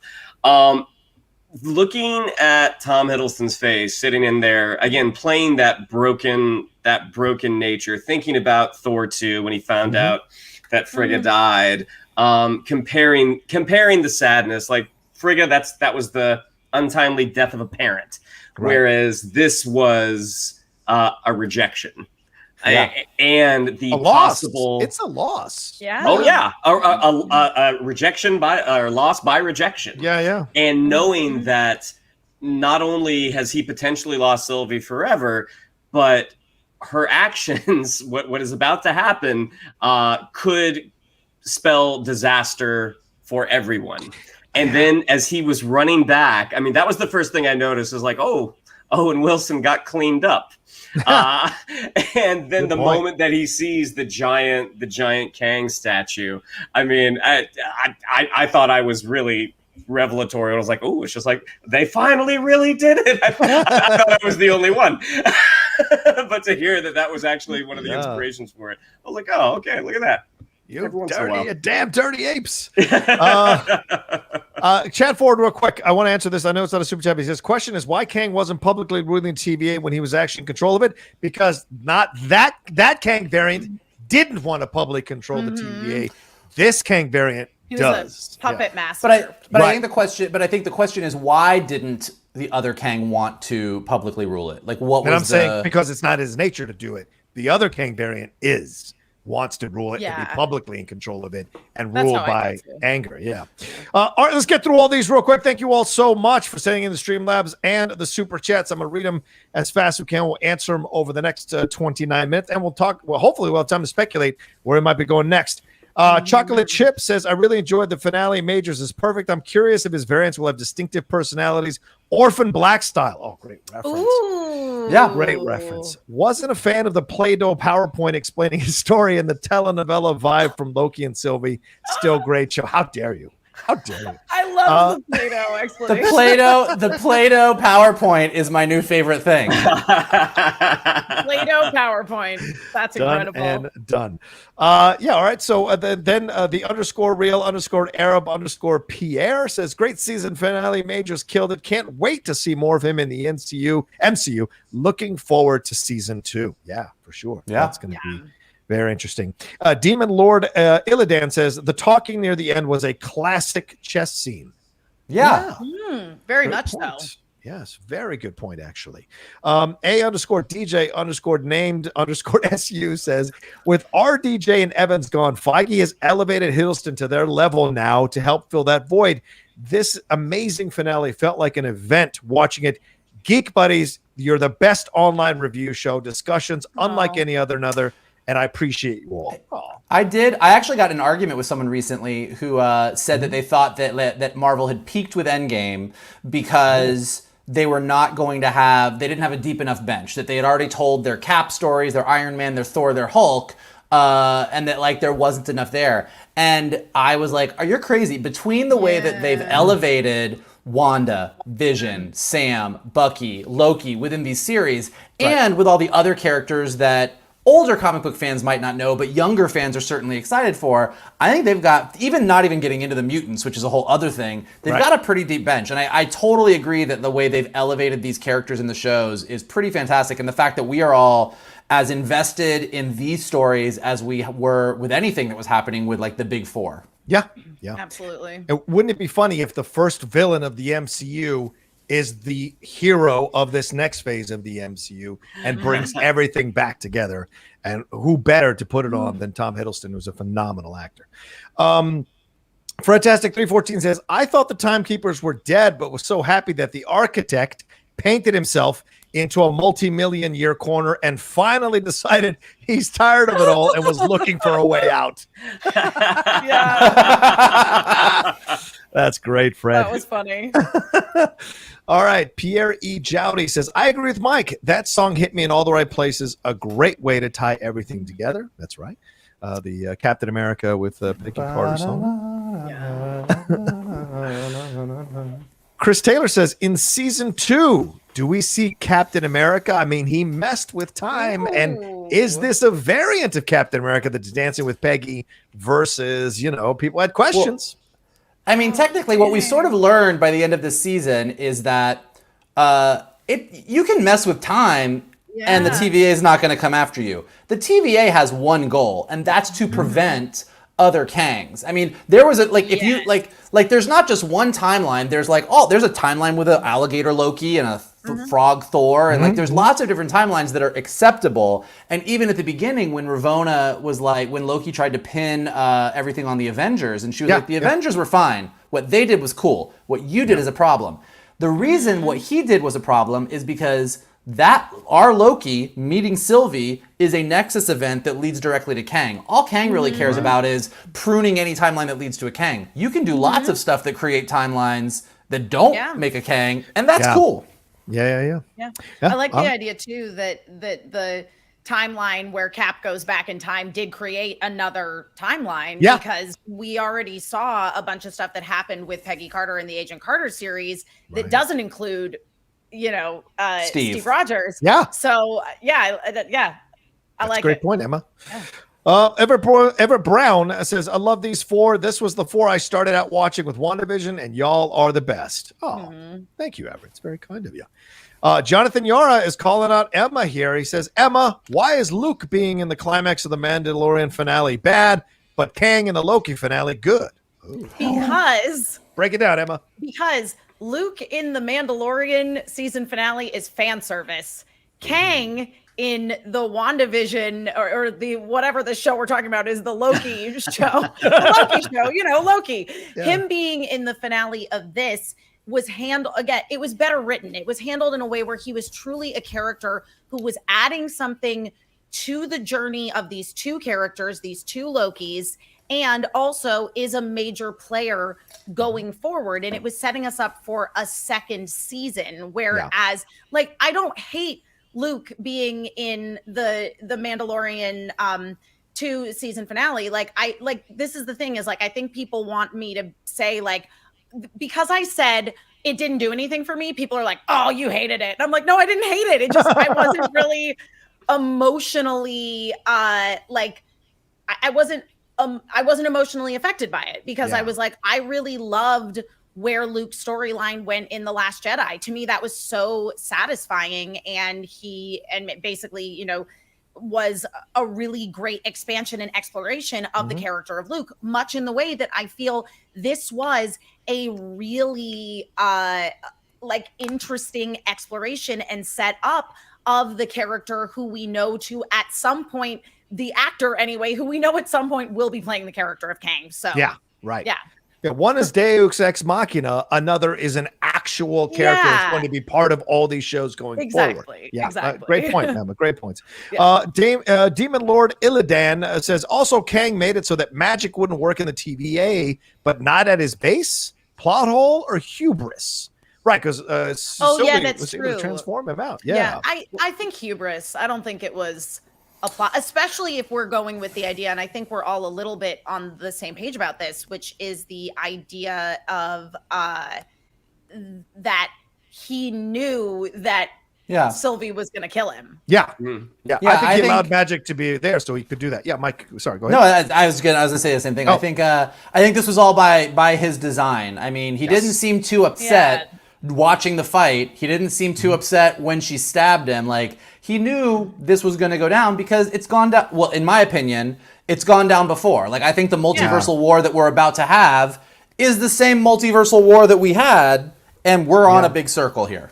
Yeah. And also in the TVA, he needs the TVA to run, and he's not there. Yeah. So you can have whatever magic you want to have in the Citadel. He can counteract that. He's not physically in the TVA to do that. Right. Yeah.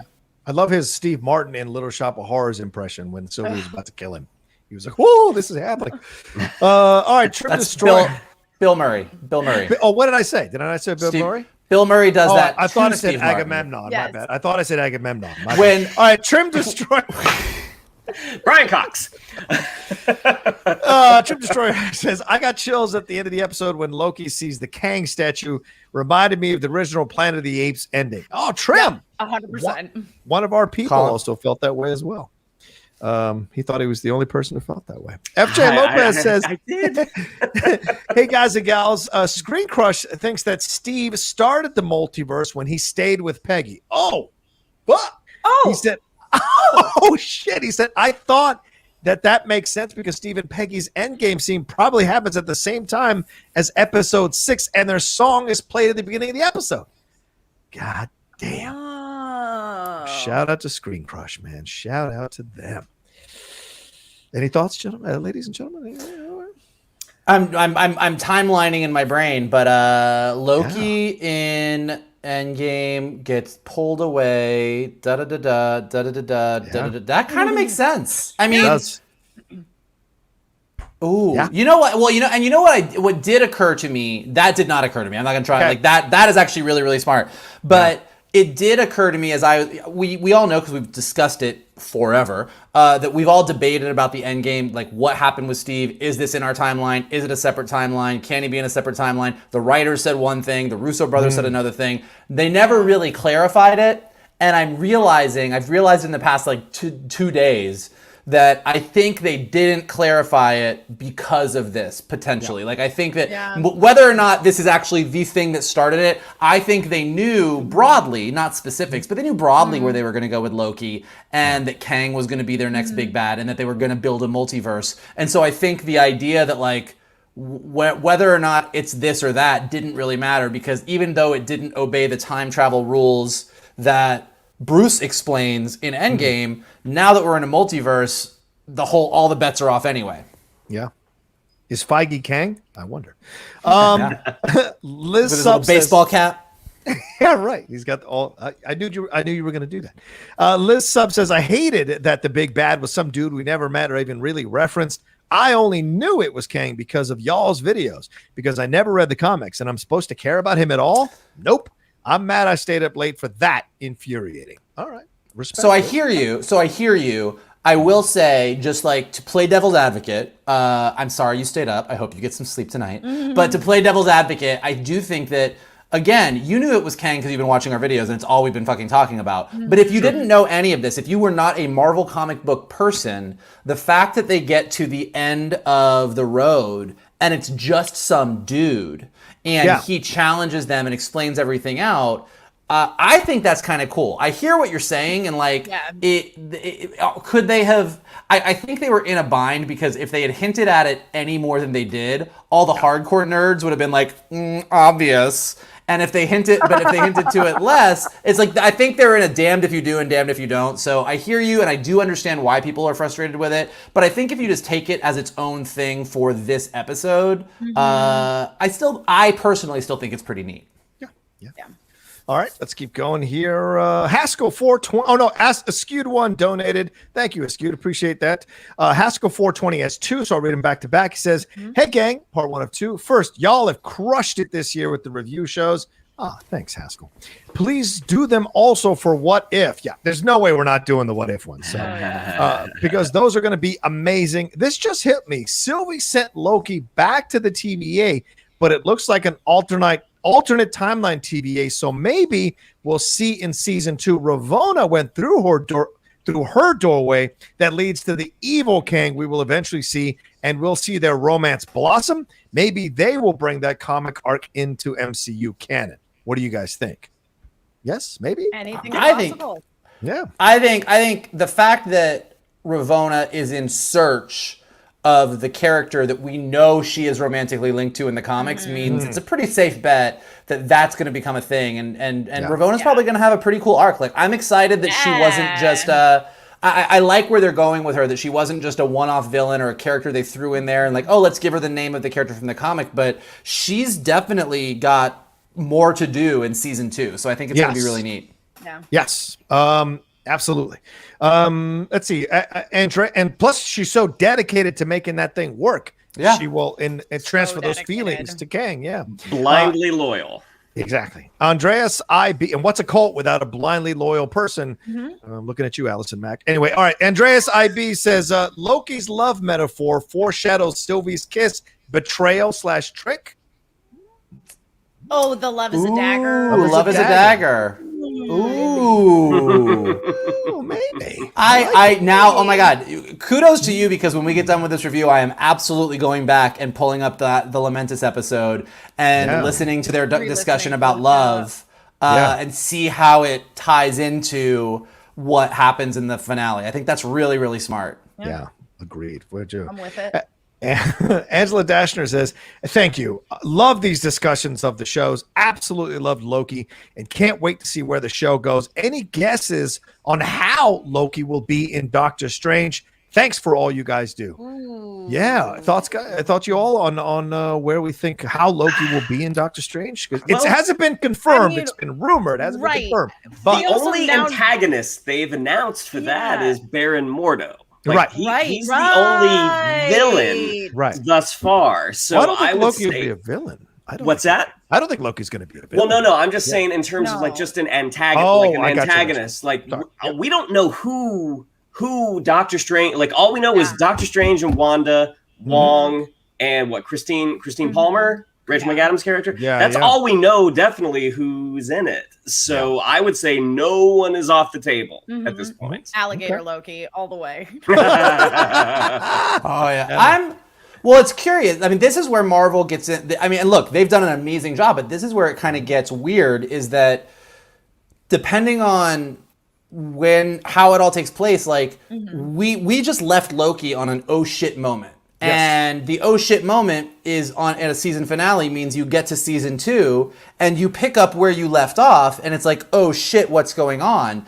If he is in fact in Doctor Strange 2, like it's going to be interesting to see how whatever is there kind of fits between seasons. Like, do we find out that, for example, B-15 and Mobius like just threw him in a cell because they didn't know what to do with him, and Doctor Strange talks to him in the cell, and we get that information so that we know that when we get to season 2, he's in a cell. Like, it's going to be interesting to see how the pieces fit together. Yeah, that's actually a way around it. That's a great point. Yeah, and that Loki hasn't met Doctor Strange. Right. Yep. Good point. Oh, you're right. I didn't think about that. Okay. Yep. All right. Let's see. Let's move on to the next one here. Southern Belle reviews. Oh, shout out to you. So was Sylvie's Nexus event to kill He Who Remains? Did Ravona let her go on purpose when she was a kid because she knew what would happen? Right. We mentioned that in our review, how she let her go pretty quickly. So did Ravona let that happen back when she was a 6-year-old? We were seeing that flashback. She didn't chase after her or anything. So was this all part of what was supposed to happen? What do you guys think? I think the way it turned out, no. Okay. I think at the time there was certainly like a lot of speculating based off of that hesitation, but I also think that hesitation was probably just filmmaking. I mean, I do wonder what like that Nexus event on Lamentus, like we talked about that connection, but also was it that they were about to die? Yeah. I mean, right. I mean, I don't know what her. Well, I think that. I think that I don't know what her Nexus event was in Asgard when she was a kid. I don't know what the moment was, but clearly, Kang had her in his sights. And the Lamentus moment is definitely like when those two connect, because like Sylvie and Loki are running around together for most of the episode. It's not that they're together, but when they connect, the fact that they have this emotional bond, that's what shoots it straight up, because that's what leads them directly to Kang. Like they would never have been able to go into she would have never pruned herself for him. He would have never stood next to her and given his power to Alioth. Like the two of them having that bond is the Nexus event because it goes directly to Kang. Yeah. But yeah, I'd be curious, and I wonder if we will find out in season 2 more about Sylvie's past. That's a good point. All right. Genghis Khani says, did Sylvie push Loki into a different branch/universe, or did the timeline already change? Is it the same difference? Ooh, I think it's the same difference. Like, I do think that Sylvie probably thought that she was pushing Loki into a version of the TVA that she was familiar with, but because time is not a straight line and it all exists at once, she'd already killed this version of whoever Jonathan Majors is, He Who Remains. And so that already created this multiverse situation. Okay. Anybody else? Yeah, I mean, I don't think, because I saw some people thinking, like, I saw someone somewhere say, did Sylvie purposely send him into an alternate timeline? I don't think Sylvie knows anything about alternate timelines. Yeah. I think she was just like, I'm going to get you out of the way because I'm going to do what I need to do. I'm going to send you back to the TVA, not realizing that because the second that time changed, the TVA just completely transformed. Yeah. All right. Yeah. All right. Let's see here. We got Gregory Jensen. Great season finale. Best yet of the MCU episodic shows. Thanks for breaking all these down for us, Geek Buddies. Will we see Doctor Strange in season 2? Man, I mean, maybe. It'll depend on how his movie ends up. Yeah, exactly. Yeah, so it remains to be seen. I think he'll be tired. I love all the memes in the past day. Just be like, fucking Doctor Strange has got, like, between Scarlet Witch with her book up in the mountains, becoming like the most powerful magic wielder ever, and Loki over here dealing with Kang and the multiverse that just blossomed, and Peter Parker showing up being like, hey, Doctor Strange, can you help me out? Like, he has got his fucking hands full. Yeah, agreed. Angela Dashner. Oh my God. Thank you, Angela, for a very kind super chat. Says, thank you. Love these discussions of the shows. Absolutely love Loki and can't wait to see where the show goes. Any guesses on how Loki will be in Doctor Strange? Oh, we already answered that one, didn't we? Oh, sorry about that, guys. Sorry about that. Brian Brawler says, yo, y'all are killing it. That's all I got to say. This ending was straight fire. Thank you, Brian, and thank you for the kind donation as well. And Derek Johnson says, sorry I was late, but I'm here now, buddies. Marvel keeps feeding me and I keep eating. Always great day when you guys are on live. Oh, thanks, Darren. Aw. Very kind. Gregory Jensen, I already got him, right? Lawrence from Alaska. Lawrence from Alaska says, do you think Wanda hearing her children's voices is due to the formation of this multiverse shown in Loki? Oh. I read that somewhere and I really like it. And when you combine that with the Steve, although I guess that doesn't so it's either one or the other. Like either the timeline doesn't work out for both, but I like the idea that look, don't forget that we've talked a lot about Nexus events in Loki because it's all over the place. But the first time that we heard the word Nexus was in a little commercial on WandaVision for Nexus antidepressants. Great point. Because Wanda in the comics is a Nexus being, a character that can wield kind of like is a anchor point for her reality in the multiverse. So the fact that she is sort of a Nexus being, and in the comics, her kids are also tied to being real Nexus beings and really important and everything. So whether or not her hearing her kids was tied to the creation of the multiverse or not, her journey with Tommy and Billy, I think, is very much tied to what's going on in Loki.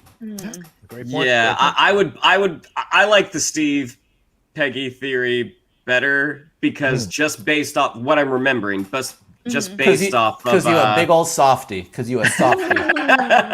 Just based off of Wanda's reaction as she was kind of going through in her astral form, as she was kind of going through the book. It doesn't seem like that's the first time she heard those voices. Yeah, but that's just me. That's a good point. It's a good point. Let's see if there's anybody else. No, those are all the super chats and the Streamlabs. If I didn't read your super chat, please put it down here in the comments section. Oh, sorry, not in the comments, but in the chat for the next few minutes as we're wrapping up. And speaking of Doctor Strange, and speaking of Loki season 2, speaking of Kang, and speaking of Wanda, I mean, what is going to happen here? That's what I'm saying. Look Doctor at Strange Doctor coming Strange. home. Look at Kang. He was just running his errands. He stopped by Home Depot to get some things for the Sanctum Sanctorum. You got Kang and Loki and Sylvie and Wanda all waiting for him with those knives. He's having a rough day. No, you can tell his air conditioner is broken. He's coming back to fix it. That's why he's dabbing his forehead. He's got to call Sears. Oh, man. Great stuff. All right. Let's wrap up here in the next 7 minutes talking about what we expect to see next in the MCU. Well, let's start with you. What do you see coming? I mean, they've laid the groundwork here for Kang to be the big baddie throughout this thing. Where do you think we go from here? I mean, holy shit, guys. Well, first of all, I think it's starting to become more apparent why the Eternals are going to get involved now. Before. It's and this is what Marvel does so well, which is the idea that there was somebody that wielded a gauntlet who could snap his fingers and wipe out half of existence seemed like a pretty big deal at the time. But now you look at what Kang or the Kang gang, or however you want to refer to them, is potentially able to do, and it makes Thanos look so insignificant. And so you start to see like how the Eternals fits into everything. Beyond that, we know already, because we've all been talking about it forever, but we know that Spider-Man No Way Home is a multiverse issue. Doctor Strange 2 in the Multiverse of Madness we've been talking about. Ant-Man Quantumania is where we are going to meet some other version of Kang, because we know he's the bad guy in that movie. And then you got Fantastic Four coming along. And as I was saying, the fact that Reed Richards is...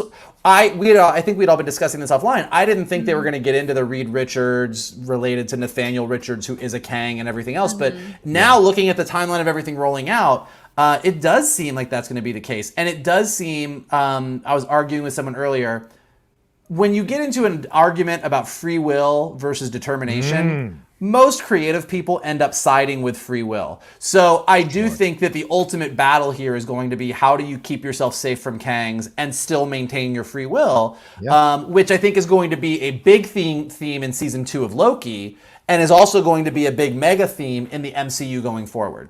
Great points. Emma, what do you want to see? What do you think we're going to see? Look, I love some weird timeline multiverse kind of stuff. I'm ready for that. I am. There's definitely going to be too many Spider-Men in the new Spider-Man film. I mean, again, like I feel like we are in a scenario wherein like it's gloves off at this point. Yeah. And that's what we're going to see going forward. And again, like, I think that whatever happens as far as Loki season 2 goes, which I'm very, very excited about. And I think, Rocha, did you tweet that you were interested to know if they had like shot all of them in one go, seasons 1 and 2 together? Right. And you know, how direct the continuation is going to be, or is it going to be something that is vastly different based on the way that the films go from here? So, I mean, it's the wild, wild west out there, and I'm ready for it. Yeah. And you know, some people are like, oh, they did this so they could start writing, you know, more interesting stories or interesting, and they have so they can play with everything and not have to be tied to canon.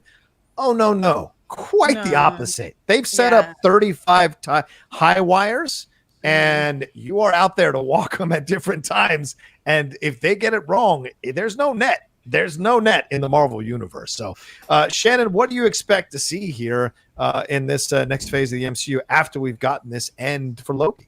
Well, the whole multiverse side, that's still only one part of it. Like, there are other corners that are going to be taking place. Like, you know, we have the fallout from Falcon and Winter Soldier. Yeah. We have Shang-Chi coming up. You have Hawkeye, which is about as street level as you're going to get. I'm pretty sure that we're not going to see any variants of Hawkeye and Kate Bishop pop up. So the way that the universe or the Marvel Cinematic Universe has branched out, it is. I hope it doesn't become unwieldy. Apparently, Kevin Feige, like they had someone had said that they had a meeting where he kind of took some of the creatives through the rules of the multiverse. Like, here's what you can do, here's what you can't do, and seeing how he sort of shepherded the first 3 phases, and what we've got so far, I think we're in pretty good hands. Yeah. Well, Mike? I think Shannon makes a really good point that we should all remember, which is the way to think of it is like our main timeline, the timeline that we've been on for this entire road so far, just because the multiverse exists doesn't mean everything is automatically intersecting. It looks like that's what's going to happen to Spider-Man in some way, shape, or form. Right. But it doesn't mean that all of a sudden everywhere that you go in every movie, there's variants and characters from other movies popping up or other universes, because that would literally collapse the Marvel universe in a minute. So the characters that are more grounded characters, like a Hawkeye or a Sam Wilson's Captain America or a Shang-Chi, like they're going to be still living their lives on our normal MCU timeline. While other characters like Wanda, like Doctor Strange, like Loki are going to be dealing with this bigger thing. And Kang, in whatever version, in whatever ultimate version he takes, isn't going to all break through at once. Like, he will be doing whatever he needs to do, and they'll create rules the same way that there was we need to collect all the stones of the Infinity Gauntlet, and then build to oh shit, here's where it really gets crazy. Yeah, great point. And I think we've got a shot of what that might look like for sure. From what Kevin Feige, when he was meeting with the writers for the new phase, is right there. Explain to all of them to make sure they get what he's talking about and what he wants to see going forward. So, folks, for all of our audience, Johnny is still an actor. Johnny is a very good actor. So I was genuinely, I'm like, ooh, what is he about to show us? Just a little entertainment for everybody. It's been a 2 hours. Johnny. Johnny's a good actor, and Shannon's gullible. It's a little, a little of this, a little of that. Oh, really, Mephisto? He's gullible. Okay. All right, let's wrap this up and get on out of here. I got to get to a screening. Thank you all so much for joining us for this live spoiler review of Loki season 1. And the person we thank the most is the great, lovely, talented, and brilliant Emma Fyffe for joining us on this journey. Thank you, Emma. And please plug away everything you got. Yeah, so I'm on Twitter, Instagram, everywhere, Twitch, at Emma Fyffe. Twitch is obviously twitch.tv/Emma Fyffe. I have some cool stuff coming up that I can't talk about just yet. So, make sure you're following me on social media and you'll hear all about it. And thanks again, Emma. It's been a joy. Of course, this has been an absolute delight. WandaVision and Loki for me both just like happened at the exact moments in my own emotional journey through this year that I needed them. And it was an absolute joy to be here and discuss them with all of y'all. Thanks so much. It's awesome. Shannon, what do we have to tell them? Yeah, you'd like to follow us on social media. On Twitter, it's @geek_buddies. On Instagram, @the_geek_buddies. If you'd like to follow me on social media, on Twitter, it's @Shannon_McClung. On Instagram, it's Shannon the Geek Buddy. If you would like to follow @MKToon and possibly get negged like John and I did just now. And again, it's MKToon. If you'd like to follow a lovely gentleman who I've been best friends with for years, follow John Rocha at the Rocha Set. How very kind of you. Yes, thank you. Mikey, what do we have to tell him? Well, the multiverse is here, so if you are on this timeline, or if you're on another timeline where there's a nicer version of Shannon and John, who actually are my friends, we're glad that you're here, and we're glad that we now have a multiverse of buddies who can join us, and here is how you can help us. You could smash that like button below, subscribe to Johnny's Outlaw Nation page. There's tons of great content, lots of Geek Buddies reviews, lots of Geek Buddies weekly shows, and lots of all the other shows that John does. I don't know how he does it. There must be a lot of variants running around to get it all done. If you are listening to us on Anchor or Spotify or Apple Podcasts or anywhere where podcasts are available, go ahead and leave us some stars, leave us some comments. It helps us out. Definitely leave some comments below. We will love to check this out. What did you think of the review? What did you think of the finale? What do you think of the MCU? What do you think of Kang? Like, there are so many theories that are going to be flying around, and we want to know what yours are. The best thing that you guys can do is obviously retweet this video, post it on all your social media outlets, tell everybody to check us out. We love doing this. We love that our world of buddies with Emma and Laura and Kalinowski and everybody else keeps growing. We want to keep doing this. We love talking with you guys. We love doing the live shows, and we want to keep doing it. So help us out and help us help you. That's the great Tom Cruise once said. And please remember, our main show went up yesterday. It is there for you all to watch and enjoy. And we'll be doing the previous 2 episodes of the Bad Batch. We'll be reviewing them on Sunday with Laura Kelly. So be aware of that coming out later this week as well. One last super chat one last Streamlab came in. I want to give it. Gator Loki rules all. Says you're all as wonderful as the best variant, Gator Loki. Quick thought. Free will always exists. This Kang just found a way to control his own outcome by using and abusing like any dictator. The war only happens because of the Kangs. They're all villains. Ooh, interesting points. All right. I like it. Something more to chew on. Rocha, who remains. Absolutely. Yes, agreed. All right. Thank you, everyone. We're going to get on out of here. And please, as Michael said, share this video. As I learn more and more about YouTube, the first 24 hours of any video are really, really important. Yeah. So please share it. Tell people about it, because we want to start popping up on these what do you call it? Suggested videos for people to watch. So we want to we want the algorithm to start suggesting us. So it takes your help sharing it all over the place, telling your friends about it the first 24 hours. It's really important. So just wanted to reiterate that. All right, we're out of here. Take care of yourselves. Be well. We love you. And we'll talk to you next time on another brand new episode or review episode from the Geek Buddies.